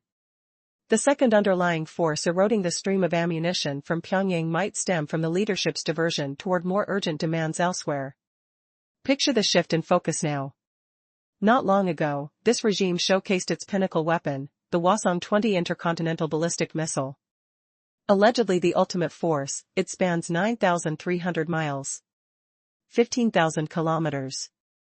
With the range to target any point in the United States. Can such displays veil deeper scarcity? Amid this, countless missile trials crack the sky like whip cracks. Thick plumes of exhaust linger, stinging nostrils with sulfurous fumes. Simultaneously, relentless thrusts into military innovation monopolize their efforts. As one insider spilled to a major news agency, recent efforts amplify drone manufacturing mightily. Actual large-scale output now churns two categories of these flying threats: compact short-range MPPIV drones, plus bulkier medium-range assault models. Is ammunition production fading as these buzz in priority? For Kim's bravado, despite the bluster, this nation remains restrained. Not vast, not flush with wealth. Lacking the vast reservoirs of a superpower. Every asset demands prudent distribution. Military chiefs might instinctively direct manpower toward alternative goals. Truly, the rationale matters little. The outcome stays identical. Shipments of these useful munitions dwindle, posing a grave dilemma for the Kremlin. Why? Triumph in this clash demands floods of such supplies. Domestic production falls woefully short. So, should flows from Pyongyang evaporate entirely, options evaporate swiftly. No other partners exhibit equal zeal for this support. Consequently, frontline outposts starve for ammo. Mechanized units halt in their tracks, unable to pummel defenses any longer. Commanders scramble to overhaul strategies. What catastrophic plans lie ahead if this unraveling continues unchecked? What if this fissure exposes a chink Ukraine could widen into victory? In the stillness after the storm, the faint rattle of empty shells across barren earth whispers of impending doom. Turmoil brews. In the shadowy depths of a war-torn world, an unexpected alliance crumbles, exposing cracks in Russia's armor and igniting hope for Ukraine's resistance. Picture the sting of betrayal in the air, as forgotten bonds shatter like fragile glass under relentless pressure. What if the very ammunition fueling Putin's relentless assault began drying up, leaving his troops stranded in the mud, scrambling for scraps while Ukraine seizes the moment to strike back hard? Imagine a hidden warehouse shrouded in gloom, where the sharp clink of shell casings echoes like a dying heartbeat. The acrid bite of metal dust lingers on your skin, a memory from those frantic days when North Korea's forges roared to life, churning out endless supplies for Moscow's ravenous armies. But those days are slipping away. Once, this distant ally poured vital energy into Russia's empty arsenals. Now, as the conflict grinds on without mercy, keeping those vital routes alive feels like pushing a boulder uphill against a gale. Another layer peels away from Pyongyang's dwindling support, a shift toward pressing concerns in their own backyard. Envision the sudden pivot. Not long ago, their regime flaunted their crowning achievement, the Hwasong-20 intercontinental ballistic missile. Touted as unstoppable, it stretches 9,300 miles, 15,000 kilometers, to hit any spot in the United States. Does this dazzling show hide a looming void below? Amid the chaos, non-stop missile firing split the heavens with cracks like thunderbolts. Glistening exhaust trails cling to the air, burning nostrils with the foul reek of sulfur. Meanwhile, a frenzy of military invention gobbles up their focus. As one insider confided to a prominent news outlet, recent pushes have exploded drone production, yielding massive output in two types of buzzing menaces: sleek short-range MP-pivot drones and sizable medium-range assault variants. Is ammo forging fading into obscurity as these innovations buzz louder? Kim's regime talks tough, yet this nation feels boxed in, small in scope, lean in riches, without the endless wealth of giants. Every precious resource gets doled out with caution. High-level planners could instinctively reroute talent to fresh goals. Reduction or easing in certain battle zones seems plausible, channeling leftover munitions to key hotspots. This opens potential windows for Ukraine to mount punishing countermoves. But the why behind it fades in importance. The result hits the same, sharp and biting. Cargoes of those crucial rounds diminish, creating a dire bind for the Kremlin.